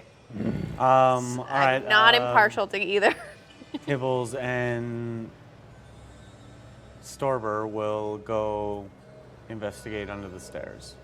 Okay, Tibbles and Storm. Yeah. And Storber will look for traps as Roll. they approach. Sleight of hand? Or just you're going to investigate? Do you know what spell these components are for? No. Insight? Yeah. 15. No traps. It's a 17 attempt for open. insight. He's also telling the truth. Okay. The impression that it's unlikely he would lie to you right now. I know he's untrustworthy, but is there any way we could get him to take us to his leader? You think? Where is this? I don't think we can trust him that Beak. long.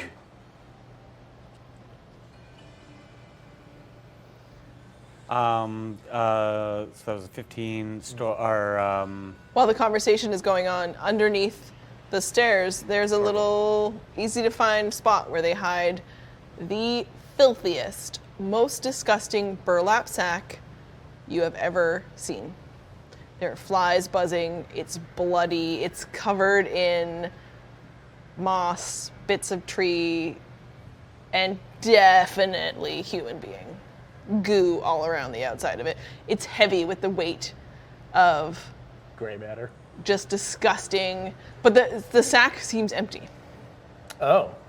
It's just heavy with this like congealed, disgusting blood and other matter on the outside. I will close the thing and mitigate the smell and kind of do a little like. You feel like the weight is a burlap sack that is coated and caked with this Oh, okay. material. Well, I'll take that out. Okay. Then. Like, I'll take anything Could we- that looks like there's something in it. Could we Roll a Constitution. Yeah. could we wait for whoever comes to pick this shit up? Do they come here to pick up the brains? Or do you deliver them? They just go in the sack. I don't have to go anywhere. They go in the sack. The sack is And it, temporal. as you pull it open, and in the bottom is just empty blackness. Sorry, Shit. empty what? Black. It is Oh. infinitely black. Do I have any inclination based on my headwear of something familiar? Any familiarity? A little bit, but instead what you actually hear when you open it up is like the crackling ice from your dream.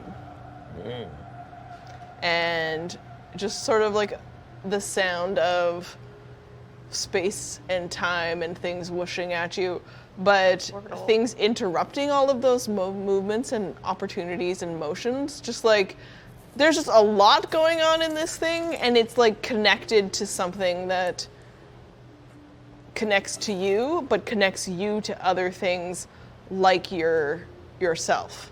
What more do you know than the name Beak? What aren't you telling us? We were hired by Beak, like the Parcast. Were you paid? In treasure. What are your treasures? Treasures. Like the things in the tower. The things we found downstairs, and I'll like kind of close that bag, and I will put it in the hat. No, I won't, because I'm afraid that it's and I got a good idea what that will do. Oh my god. Oh, yeah, don't do that. I'll put it down and like away from me. Okay, you put it down and away from you. Does Tibbles curious to look inside it? He's next to you.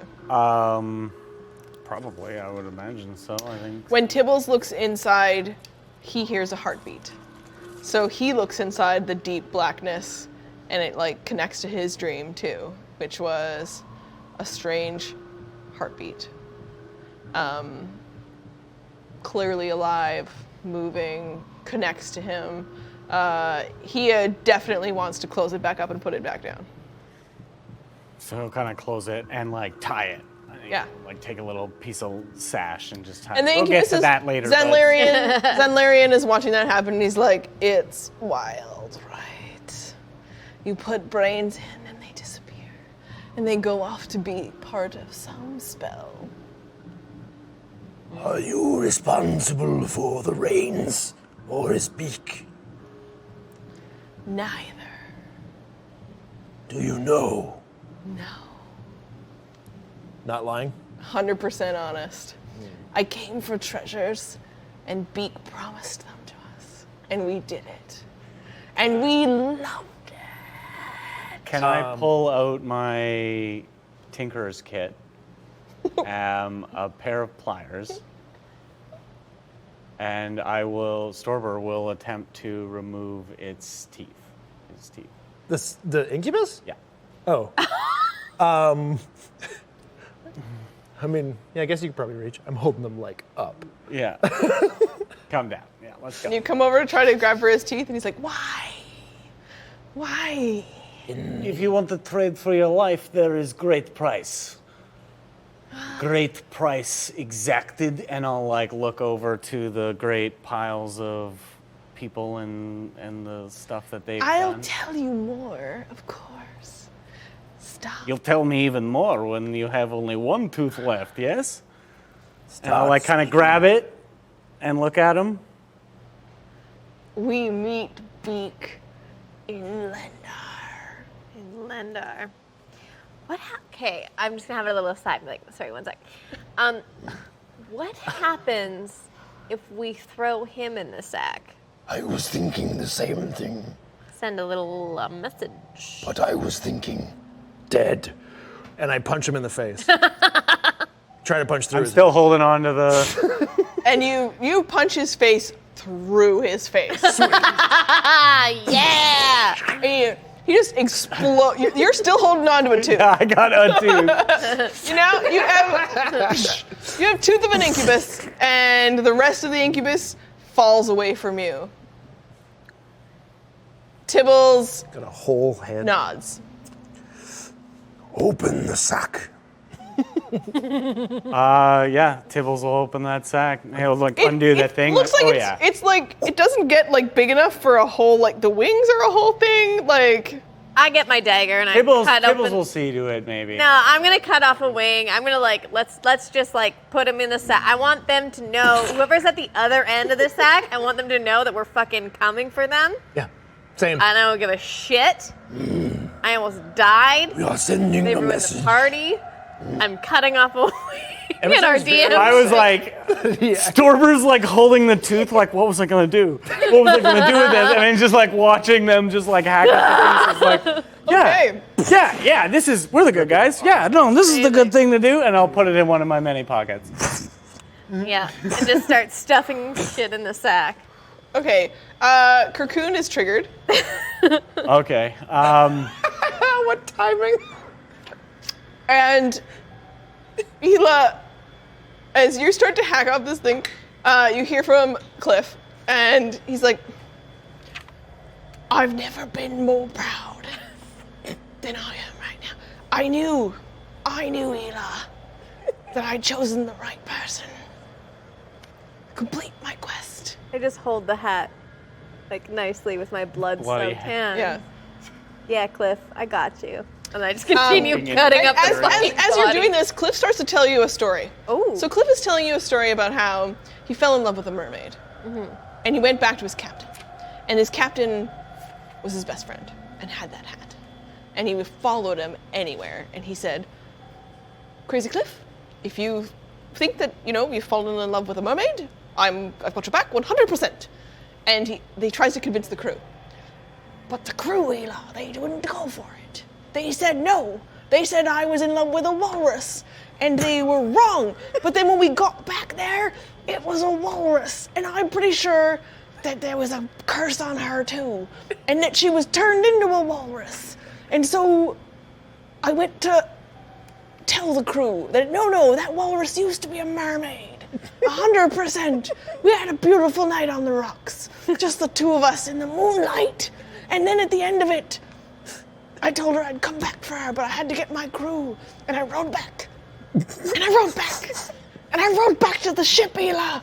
And I got there. And then I told them the story. And my captain came with me. And you know what they did? What? They made us walk the plank. They booted us off, Ela. And then we landed on an island. And I could see out in the distance the rocks where my love would be if she wasn't still a walrus. And so I turned back to my captain. And I said, Captain, we have to find out what happened to her. And then... you know what?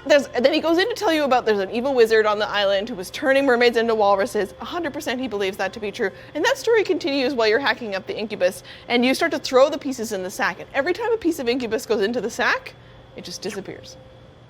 It hits the blackness at the bottom, and it's gone.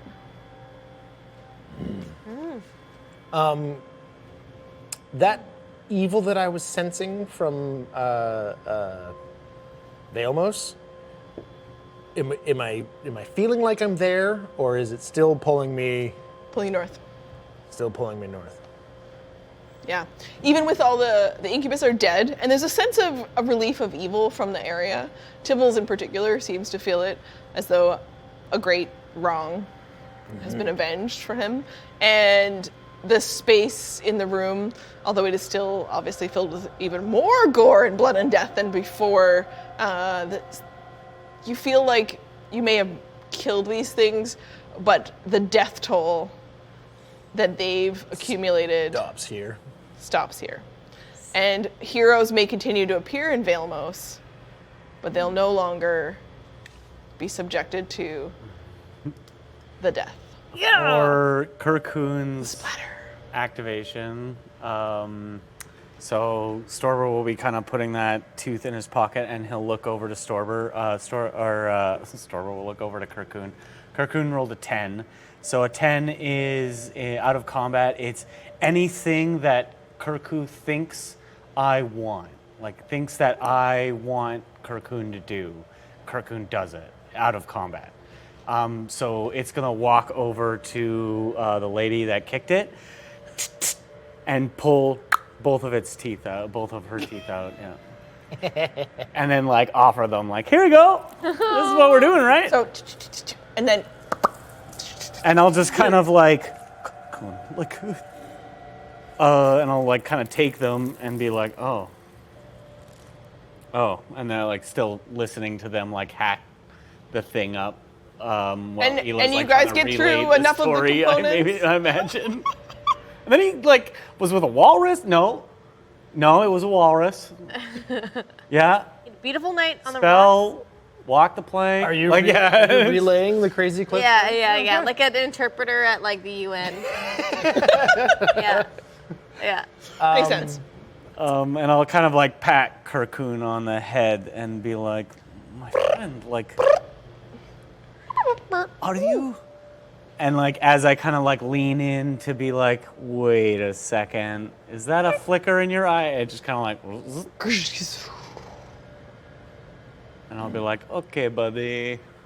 Okay. Like, I don't know how you work, and the hat, the sack, Tibbles is holding the sack because he was just like, supervising entry of bits of the succubus. Now the left arm first, please. Yep. And watches the last piece go in and nothing, but as you all listen in, You hear on the other side maybe that same chant that you'd all heard before. It's the sound of women's voices. Can make out more than one. It's what some of you heard in your dreams. And it's the spell again that you had heard and recited back to the incubus. And you close it up, you finish it. You don't want to hear that again. And you don't want to know what's on the other side of I heard this it evil enough. sack. Perhaps do we take measure to see that nothing comes back through this way, not knowing how work? Yeah, that's a good idea. We should also maybe investigate the the box that you had with the metal inside. Yes, yeah, you saw. I shake with the beat. Yes. Very good. And I'll Very kind of nice.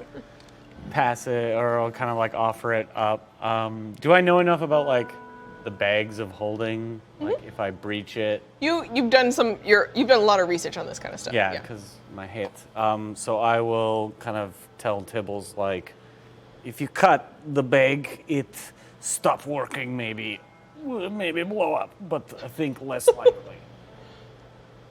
So Could we- Tibbles is gonna go for it. Yeah, Tibbles is gonna slash the bottom of the bag. Roll an attack. Oh no. 29. 29? 29. Does plus 10, 19 plus. Crap. And the bag just starts to suddenly disintegrate, like flame between magical. It goes away, but in a there aren't any pieces of it left to continue to investigate. That might have brought us to Beak. I think getting inside portal to another dimension, not great for most people. I think more dangerous. It know now that we have bag. Maybe if we open bag, all go in surprise. Hello. Better plan. Now corpse on doorstep, not as good. I think better to be safe than to let it know maybe where we are. And then I'll try and open this box. And it's actually pretty easy. It's a small, like it doesn't take you much to like lever it open. There's no, And I'll regret not checking for chat. yeah. Luckily, it's not trapped. Okay. Clearly, just Wow, that was easy. Oh God, I'm dead. Nope. It's clearly something that was put aside for them, another one of these treasures. And it's a very elaborate necklace made of gold with long golden strings from it. And each of those strings ends in a bright red bead. I'll kind of, this Oh, is cute. cool. Yeah, very nice, very. I'm just gonna walk towards that bookshelf and start. Roll a d6 for me. Okay. This is going to determine how many beads are left on it. 5. There are 8 beads. Oh shit. Yeah, I'm walking over to that what looks like a bookshelf Yep. and sort of checking that out, looking for Investigate. anything interesting, particularly chaos crystals. Anything that might have No chaos crystals. kind of Okay. like reaching out and. While you are investigating the bookshelf, Ela, what are you up to? That's a great question. Ugh. That's a If you're great going to cut Cliff off or let him continue. I'm just gonna let him continue, but I've stopped interpreting for the group. I'm just letting him talk. But I think I'm gonna go and investigate like one of the succubi that have fallen and see if I can find any. Sure. Interesting on them. This guy into the sack and gone in pieces.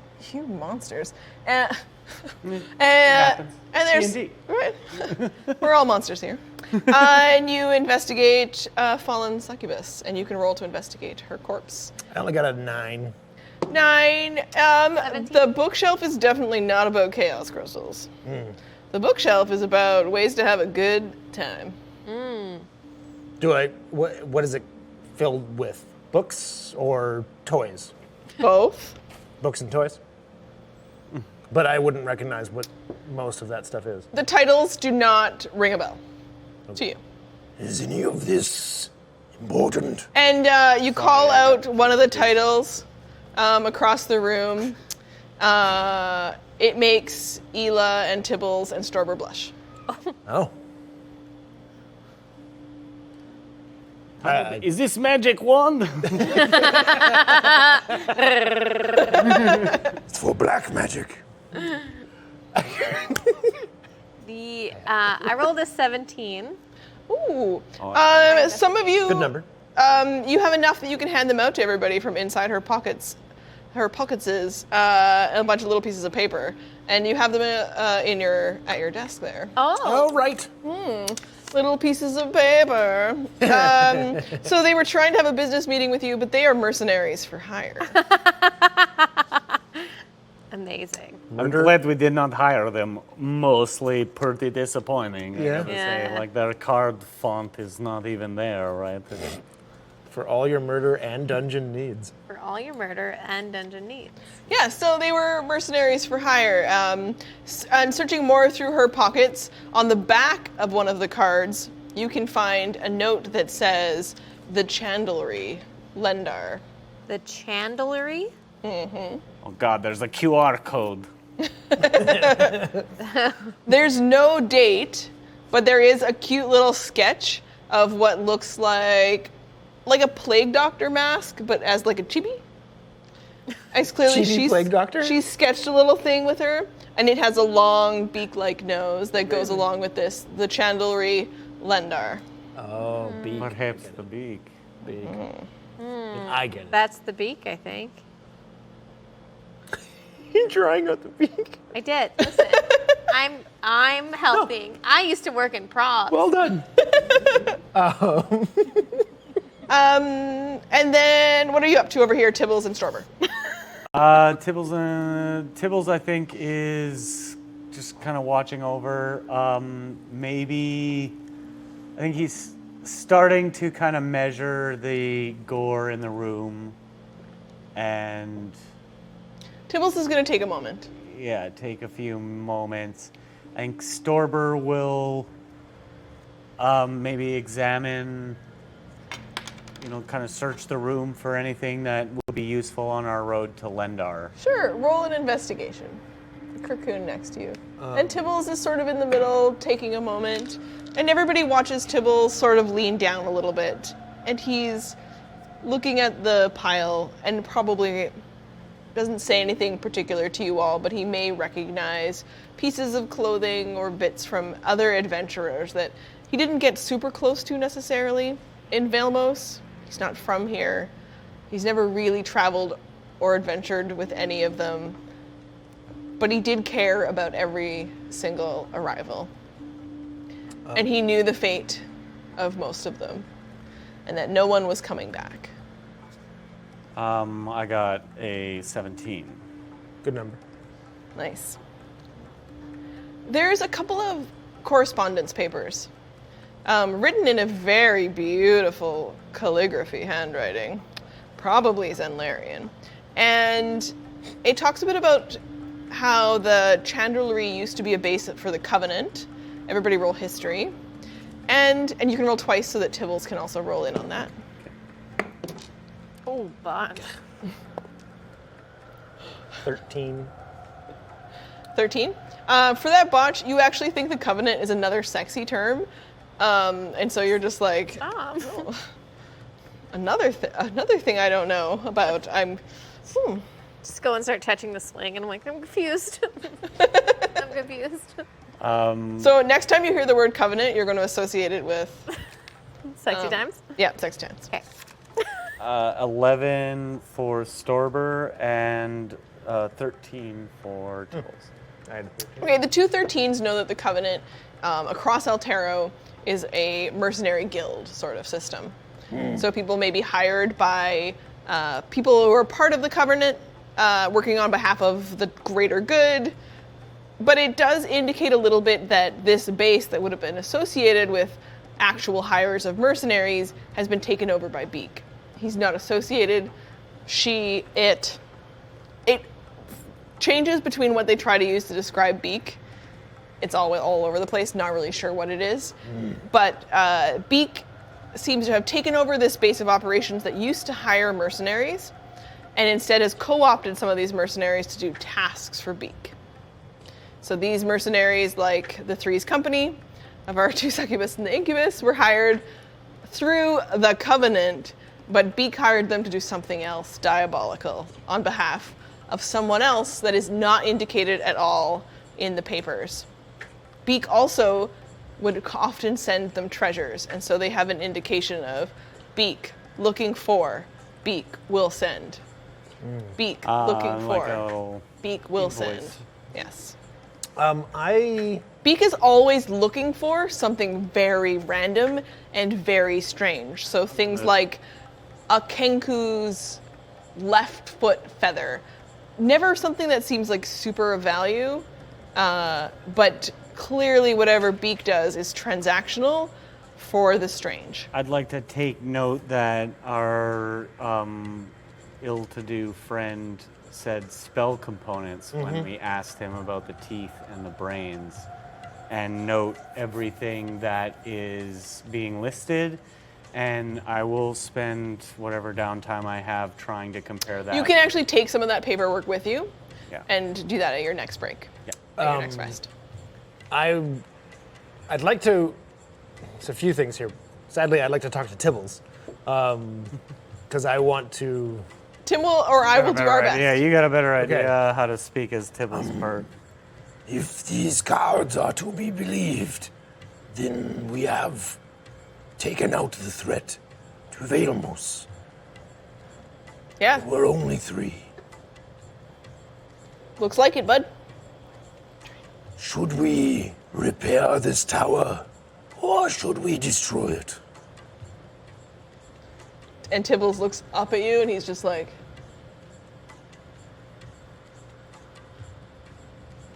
we should take it right down. This tower Yeah, is buddy. a symbol of death. Everybody out. Yeah.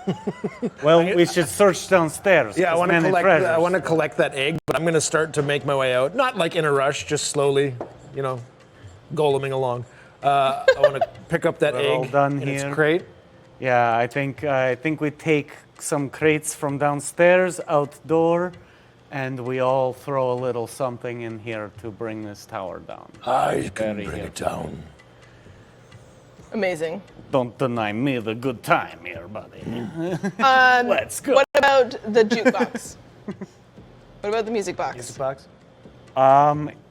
It's like It's jukebox. It's Heavy. pretty big. It's big. There are a couple of components in it that you might be able to salvage if you took a few minutes. I will take as much time as permitted, and have Kirkun kind of help me, like hold the wrench and stuff like that. Roll, what is your artificer, whatever stat you're using for artificer stuff. Intelligence. Okay, roll your d20. Metagame Check. question: is the magical darkness on the first floor still there? It actually is still active. It is still there. Okay. Probably one of those pieces of shit in these boxes. It's not in the box. It's We not didn't okay. It search was a the beautiful second roll, floor but at all. that's even better. I'll take that. 23. You actually harvest the part that makes the music. Cool. Okay, so you actually are able to You trigger. hear that, Scotty? You hear that? Scotty hears it. Scotty hears it. Yeah. You're able to trigger the music whenever you want. You've got a little small component box that is the part that it's not going to have the speakers that would have amplified it, the Right, I'll magical have to figure that ampliphone out a little bit, speakers. but- But you can tinker with it. You're not able to harvest the part of it that would have emitted the scent, effect. and they're But empty. I got Yeah. components, Yes. which are very important. It's mostly a system of triggering steam gears.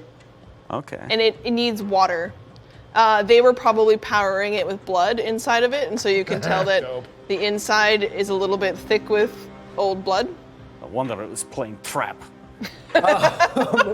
When Storber mentioned that we should search the place, as I'm making my way down and out, I'm just looking for anything that looks like it might be important. And then I'm Amazing. collecting the egg. So shall I roll the investigation? Collect the egg and roll an investigation on your way out the door. Okay. Come on, something. Come on. My investigation is what, a -1? So 9 again. So never mind. You find the egg and a ton of empty boxes. Oh. Great. So mostly it looks like treasures may have been delivered in crates, Oh. but you do see the stamp on the crate, and most of the crates, you notice, have a stamp that is a circle, and inside of that circle is a burning candle. You don't know the word chandlery, but Storber does. And Storber says, yes, a chandlery, where they make candles. All right. So this stamp is associated with a place in Lendar that makes candles. That's all the information that fortunately you were able to get. Yeah. You have a lantern that like Yeah, I have a Lights permanent through magical darkness. continual lantern. I don't know if it goes through the. It kind of did before. Whether or not it's still functioning in that way, I don't know. But I will easily give it to you. Word. Ela, is there anything left to do for you before you leave the tower? Nope. Okay, I'm good. you collect the egg Should we? and you hold it up. We want to spend There's lights. still, Should that we egg use is this still place? definitely warm. Hold it close. Yeah, it's still, whatever's inside still okay. Which is my friend. You kind of, as you get close to it, you hear it on the inside. I'll like take my scarf off and kind of like hand it and kind of like wrap it around. Like there you go. Oh, Keep- sweet Jesus, keep we're my- taking this thing? We're taking this? Yeah. And Man with no backpack. A man with no backpack, no pockets. I do have a bag. We'll make you a bag, man. Yeah. Yeah, I we have got a bag. some stuff We around can put here. it in We'll, my we'll bag. fix I did you a have a bag. bag I got to a begin sewing kit. Okay, the egg is large, so this is, Oh shit. I'm very large. Dragon. yeah, Ela, did you roll another nature as you have a little more time with it? Yeah. You know, it's got kind of speckled spots, shit. it's kind of got gold spots. No, I don't know anything. Can I roll nature on it? I Sure. roll like animal handling. Nah. Then? It's You can, edible. I mean, roll. Let's see what it says. I rolled a because you're 7, now you're like so 16. trying to do something with it. Yeah, exactly. 16. Ooh, okay, 21. Oh. Okay, so between you guys, you pair up together, and you look at it and you're like, well, it's not an eagle. I heard Not a an eagle. chirping. And you play a bit of a game of 20 questions together, and you narrow it down to it's large, and it's probably got wings. Like, yeah, large and wings. Like a wyvern or a You said it was yellow, right? Yellow with gold spots. something. Yellow with gold extremely spots. What texture does it dangerous. have? When you run your hand across it, it's slightly pebbled. Pebble. Egg. It's probably a dragon. Yeah, it's a wyvern, I mean, I think. slightly pebbled. Oh, okay. I mean, don't. I mean, you could think it's a wyvern, sure. With Um, wings. Should we spend? Basketball. We just don't know what a basketball is. Should we rest here for the night? We should definitely rest somewhere. I am not Yeah. so hot. I kind of look at Tibbles and kind of look back at the group. Like maybe not, even though it sucks outside, maybe not in this place. And it's night. You know, you guys have been here for a while. yeah. Took a long time to get here. The sun is setting outside, and Tibbles doesn't want to stay. I Well, let's think we make bring camp this outside. place down. Let's take it down and sleep in and look at the rubble. At Ela's Make sure direction, nothing happens. let's take it down. Let's take it down. okay, so let's go outside first. Yeah, we're gonna definitely just like evacuate the building. And is it still raining? It's always raining. Okay. And if we can have some help to remove the Tower of Vail, as you have all completed. Don't forget about Don't forget Gordy. Yeah. Oh, we got Gordy out front. We'll grab Gordy, of course. And we will replace the Tower of Vail with the map of our surrounding area. Oh. You're in Adderjan. And you know where you are now. Thank you, Julian, who is amazing. Yeah. Yeah, I can get a Yeah. thumbs up over here to know if we're in the right spot. Do we want to move it? Because Lean forward a bit. here we were in Vailmos. Everyone can see where we were Yeah. in Vailmos. You know that you want to go vaguely north, and you know that you've been told Lendar Oh, okay. is your stop. Yes. But this is sort of a recollection that Storber draws in the ground for you all. Because he's from farther north than this. He's from further Not up too here. far. And he points out, like, up here is my country. But But he knows a little bit of what this area is like. And then Tibbles helps to fill it in because he's been here for a while. So he's learned a bit about, well, between Vailmos and Lendar is the Sebet Marshes. And people speak of the Sebet Marshes as a dangerous place where nature reigns. And if man and nature are in sync, you travel the Sebet Marshes without harm. But if you violate the swamp there and the marsh, it will take its vengeance. I feel like maybe you shouldn't be like molding Earth too much in this. We should just let it, we should be undisturbed. We should not disturb the land at all. As we press north, perhaps. You know? Yeah, through the marches. This is legend. I Yeah. was doing that for your benefit, not No, oh no, I know. I And we know. I'm greatly just wondering- appreciate it. I love it, for the record. But I'm, We do not want to. but I'm wondering if we should not disturb any kind of land in this area. So we're standing outside of the tower now? We're outside of the tower, and describe for me what happens as you level it. I'm going to wait for whatever move you're gonna take. I want to really discuss this because like engineering's kind of my thing, right? Like so it's. Oh. I'm going to cast Shatter on one side of it so it falls away from us. I'm going to get 30 feet away and just start taking parts of the wall and moving them I'm gonna cast Thunder Wave. I'm gonna move away from them and cast Thunder Wave and just like hit it with a thunderous, loud fucking shebang. And the ground rumbles, and you feel it all through you.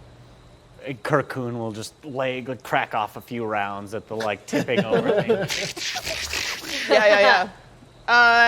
Gordy starts to bark, and Tibbles actually instead takes a knee. And he's very quiet, and he pulls open the books from Shen, who was a close friend of his, who was very close to Dala back in Vailmos. And the three of them were very connected. And he reads through some of that and then puts it quickly away. But you notice him do that motion in the moment as the tower crumbles before all of you, and it starts to crash to the side, pieces of it falling away, and you almost hear the sounds of air escaping as though souls were freed. Is there still magical darkness in the area that was the first floor? Yes. Weird. It's strangely dark in just an area around the rubble. I'm going to move a bunch of the stone to sort of encompass that. Yeah, you can work away at that. It's going to take a bit of time, Yeah. but I'm going to kind of... You're working on all that the as they bubbles, are bring it making back. sure that the rest of the tower falls. Like part of it was just being super stubborn and kind of stable, and these guys plug away at that as you sort of form what looks like it does look a bit like a burial mound. Yeah, that's my intent. And the cairn, very large cairn that's formed by this motion, and Tibbles look back at you all, and he can't really say much, so he tips his toque. And I'll make an obvious stack of kind of loose rocks in kind of the shape of what could be a tombstone or some kind of burial mound, and take a moment myself to reflect on those I've lost. Yeah. Is there a way we can send message back to Vail, Mos? For we continue on to Lendar. I think the best way is to maybe continue on to Lendar. They should remain vigil. We cannot be sure until we deal with Lendar That's true. exactly what was happening out here. I think we know that it might be safe to leave town, but with the supplies coming from our friend and his husband, Marion, I believe that we are... Marion? I believe that the town is good for a few days, just to be safe. And Tibbles looks up to you and he's like, "Yep." And I think that probably no one's gonna die. I think it is safe for them to leave now. if they choose. And I think, Dal will pick up on that, eh? And when the message gets back from Lendar, in Lendar big city, there probably somebody send super magic message thing instant, or they hire a runner to go. We press on, we solve mystery and make sure that no super mega message Super magic message is very funny. Yeah, I agree. I'm gonna just take a minute with my staff, and I'm gonna kind of commune with nature and just try and heal the land that was here a little bit. I don't really know. There's not really a spell, but it's just gonna be intention Just work. roll and add whatever, and I will help describe. Great. Pick a modifier. Yeah, I'll pick my nature modifier. 21. Beautiful. And it's really... Tibbles has fur on his eyes, so it's hard to see that a couple of little, droplets in the rain hitting his face. His fur's already so damp and wet. But as you cast your spell and around you, the sun has set, so it's kind of dark in the space, but the clouds part a smidgen and the moonlight shines down. And where the moonlight seems to hit through the canopy of the trees, little white blossoms bloom all over this rock cairn that you guys have formed. And those little blooms, they're toxic, like in Tibble's book that he had described. These are toxic blooms. Hopefully it'll keep animals from eating them and it'll keep other things away. And it is about, you actually recognize it as not maybe a bad thing, that there would be something, dangerous here. But that would be a sign from nature to the rest of the animals and life in the area that something bad was in this space in some way, but protects itself now.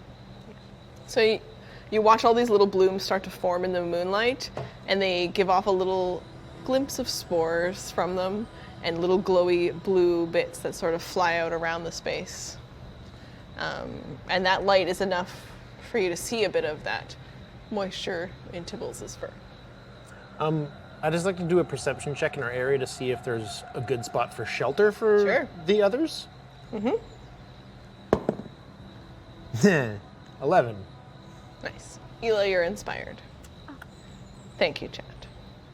11, you actually get the impression that the area itself will be safe enough. You feel through the ground that the evil is north of you. And whatever you have dealt with here was the tip of the iceberg.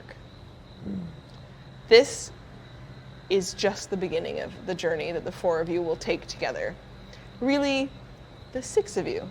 Because you look back and you can feel the steps that Gordy takes. And you can feel Kirkoon's presence for the first time. Which you couldn't before. And as the life around you, both of you. And the egg. 7. God damn that. But there are blinkings and heartbeats and life around you in a way that the area might not have had before, but that you get the impression that you don't want to stay here because of the energy that... Is there tree coverage somewhere where it could start a And fire there that is a might stay path that leads from the Tower of Vail north. And it looks like, as you start to move down it a little bit, it connects to the larger path that would lead a road all the way from Vailmos north. Likely towards a path through the Sibbet Marshes to Lendar. I wonder if we should go up the road a little bit, but then just take off of the road and find some a sheltered area. Yeah, Set up a little camp. I think we can move on from this haunted place and maybe find some cover, as you say. I'll start sort of heading down the road. I'm going to put my hand on the back of Tibbles, just on the back of his little back, just you got you. And you feel, at first it's a little bit of a jolt as you touch him. And then he turns towards you and puts his little hand on your shoulder, on your hand at his shoulder. And then he jumps on Gordy and he races him forward and he takes him forward to what opens up into the edge, and the moonlight starts to hit the area and it looks like you are at the edge of this forest that opens up to the swamp. You instantly smell it. Everyone else, not great.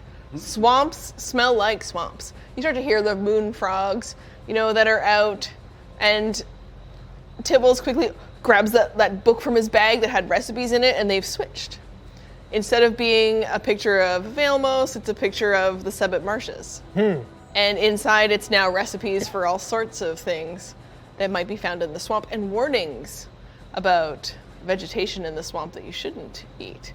It is not delicious, super tasty. How to really fry those frog legs. Lots of information, but it's dark and, he doesn't have a lot of stuff to read, so he just, puts it away, but notes that that's a cool thing about that recipe book. Very cool. And you're at the opening that leads out. Forest's edge. Yeah, you're at the edge. This would be, as you've done your checks, probably the best place if you want to set up a little camp. Sure. Before you get out into the open, and you can tell from the way the marsh pushes under your first step that you should probably do this in daylight because it is wet and deep, and parts of it are going to fall away beneath your feet. Your first step sort of echoes out a bit around you. It is not even, and some of it is deep and falls away into water. As we approach as we approach leaving, when we got to the main road and we're gonna press on a little bit, I'll kind of look to Kirkhoon and be like, oh, my friend, kind of pick him up and his legs will kind of go in. I'll carry him for a minute and use that minute to kind of work on him and cast mending a little bit to kind of fix him up. And kind of at the Is end mending of that, a cantrip? Yeah. Yeah, okay. And then he, as I kind of finish that up, his eye kind of glows down because he only lasts about an hour or so, and he'll kind of, his little metallic telescoping legs will kind of go back in, and he'll kind of collapse a little bit, and I'll be like, you get some rest, buddy, and put him back into my hat and put the hat back on my head as we continue on. I'm just going to find a well-covered spot where the rain's not getting through the tree canopy as much, and gather some wood and shape water out of it as much as I can, and then use Nice. Firebolt to ignite a little campfire for my friends. I'm just making sure you all have... Deadfall, balance of nature. Oh yeah, I'm not breaking anything off the tree. Yeah, and making sure everybody's got the magic available, but you're able to dry out a space that will be comfortable. And you can sense the druid is feeling pretty good about what's around you right now. You haven't cleared out the evil from Adderjan. The rains fall still. But around you, the way you've managed to clear this little spot to stay the night, it's relatively dry and safe. And it feels a little bit homey in the way that you're able to make those spaces feel like you're at home in nature, wherever you go. As Storber kind of sets his little bed area up, courtesy on dry ground of my friend, I kind of pack that down. Eli, you look very at home here in the swamp. Does this remind you of home? It does. I know that glint in the eye. I am very close to where I grew up. I have not returned in a long time. This very much reminds me of just outside of my village. I spent many nights in the forest, just learning about everything around me and being one with nature. You said your village was one of halfling people. Yeah. Yeah. Myself, I am archaeologist. I study for many years to become someone who learns of ancient ways and ancient people through buildings and trinkets and things left behind. So I'm always curious to know about new places and new people. I am not familiar with this location. Yeah, we're in Preluse, and it's.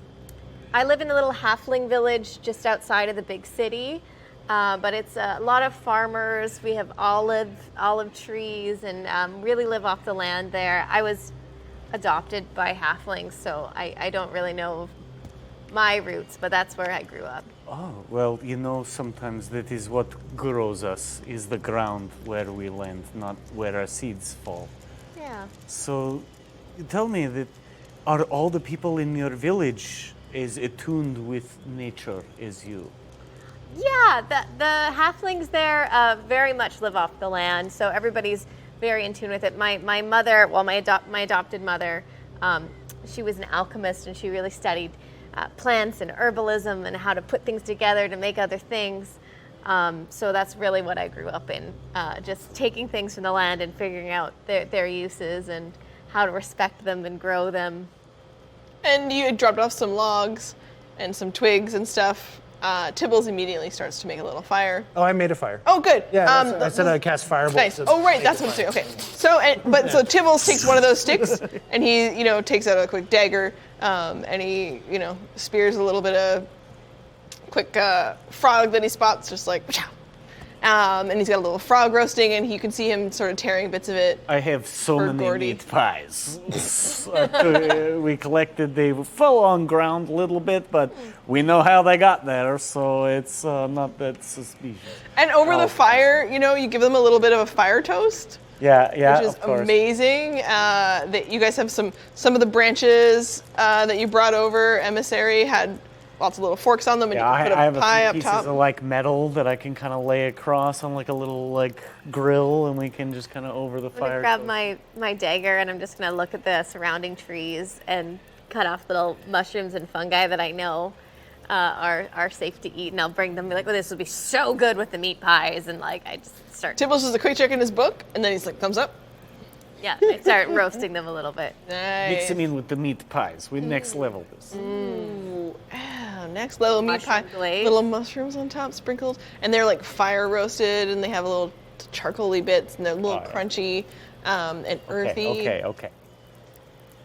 I'm hungry now. Some of us really like the mushrooms. They're delicious. And everybody roll a quick Constitution check. Sure. I'm gonna set up the egg close to the fire to keep it warm Okay.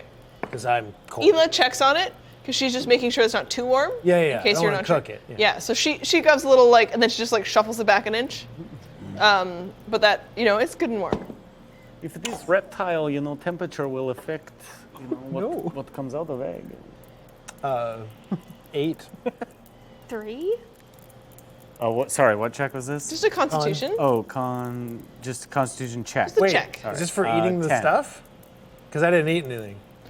Okay, so don't roll. Oh, okay. 10. Roll for Tibbles.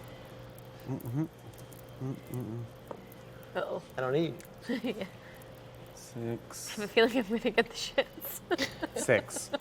Roll for Gordy. You got the swamp runs. The swamp runs. 11 straight up. I don't Okay. know what is. We'll just tell 11. So you're all under 12, basically. And for you guys, the three of you, everything just starts to feel kind of like, this is awesome. Oh no. Oh. Yeah. I'm gonna see if I can get that music box to work again. Yeah. So you might want to start that music box up. You're feeling that. It's really good. I feel like And this situation- Tibbles checks back and he's like, oh, good to eat. And then he scrolls down the page. He's like, So it just, also causes some fun nature-related extra fun, but not in a bad way. Just in can mess with a bit of perception and time. So it's just a good time. You didn't anticipate that would happen though, and you didn't really want that to happen. And Cliff starts to talk to you Oh no. because he feels your mind is open. So he starts to remember, Ela, do you remember about the island? And there was a wizard, and I'm really convinced that's the guy. He turned my beautiful mermaid. I didn't catch her name, but I'm in love with her. I didn't catch her name. She's got great big hands and a tail. And her, she's so beautiful. And I'm pretty sure that's the wizard. So my friend and I, Captain, yes, we go over to this wizard. And my captain, he's seems like a nice guy. I don't know what she's talking about. I don't agree. 'Cause I'm like, that's the guy. Obviously. He has a big creepy tower on this island. I'll give you the coordinates. And as he's telling you this story, you're starting to get really suspicious about Cliff. He's telling you to go to some places. He's giving you a bunch of names and details that you can't recall anymore because as soon as he says something, it's just gone from your brain, and you're like trying to follow the story. And you can talk back to him if you want and ask him a question. Okay. So when you say that you were in love with her, like, what is that? Like, how many interactions did you have with her? One perfect night. One perfect night. Okay. So Do you need more than that, though? I just feel like you might be like Do getting you? really attached Do you to like need more one than that to know night, that you and- want to save a life? And like if she like felt the same, maybe you'd find your way back to each other. But I'm You I'm guys worried just that, like, hear Ela silence. you're like really holding on to this moment, and I feel like you are so much more than this mermaid, Cliff. But we can't just leave her as a walrus. Well, what if That's she's not happy fair. as a walrus, though? You haven't even asked. Have you been a Cliff. walrus, Ela? I feel like they just lounge around. Ela, you should turn into a walrus. I should turn into a walrus. 100%. Wild shape. God, I've never turned into a walrus before. I could try. I just think we should find out. I feel really uncomfortable and hard of thinking right now. I do too. If the head wants you to turn into walrus, please do not turn into walrus. But We should maybe like do the thing that the head wants that helps us. But you're out here talking about being a walrus. It's raining outside in the middle of a forest. Not time for walrus. Yes? How do we know if she's happy? If she's a walrus, maybe she's miserable. Okay, Those teeth out the front, Okay. it's really uncomfortable. so are you saying if I turn into a walrus right now, which I'm not saying yes or no to, I am just putting out what you're saying. If I turn into a walrus right now and I give you my honest, like how I'm feeling, how much I like it, like if it's good or bad, then maybe you'll drop the whole mermaid thing and let her live her life. Emissary is just gonna walk over slowly to Ela and put his ear to the hat, like inside of his head to the hat, to see if he can hear anything. Nothing.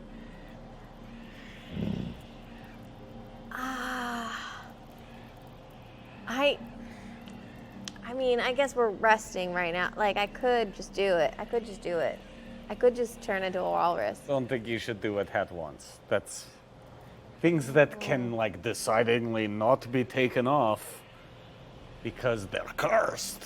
Not great. But he was like super rooting for me when I was down. Like, I feel like he's a good guy. We like, heard it actually. We heard a voice saying get up, but also like attached to head. Damage to you, damage to head. Like Can I reach for it and try and just like lift it off her head? Yep. Okay. Roll strength. All right. She's really debating it. 11. You lift the hat and Ela off the ground. What are you doing? it's okay. Oh, put it back down. Put down. Sorry, Like, ask first. Just checking. Never take a person's but hat here's off the- without asking. Okay. Seems to be distressing you. It's not. I'm not distressed. I'm just curious. If I do this thing, if maybe he'll like lay off a little bit. Right. I mean, you make the decision. We cannot hear this crazy cliff unless you are dying, I guess. But Okay. don't do that. I could just do it because I can go have a full rest, and then it's not like I'm using up any real energy. Maybe try this. I will press the button on the cube of force Oh. that makes a barrier around us.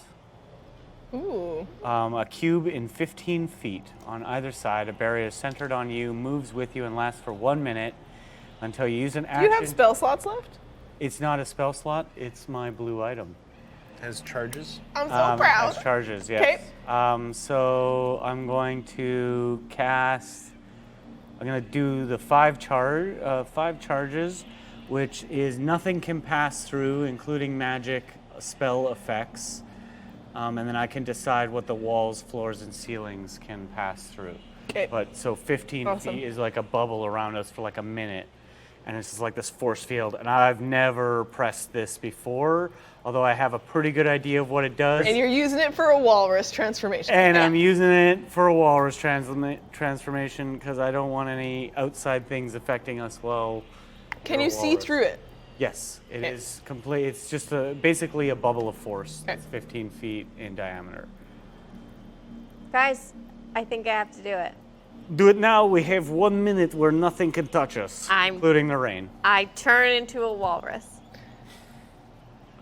You got flippers, you got a tail, you got a big old tusk face, you got a big old jowls with little whiskers on it. and you're wearing the hat. And you're still wearing the hat. It actually looks great on the walrus, guys. Like, this walrus looks dapper as fuck. And Storber, roll me perception. Okay. Roll perception, emissary. Roll perception, Tibbles. Don't roll perception because Cliff. Hila, walrus Hila. Yeah. It's bad What's bad? being a walrus. 14. I disagree. I feel quite handsome. I got. All you guys hear is.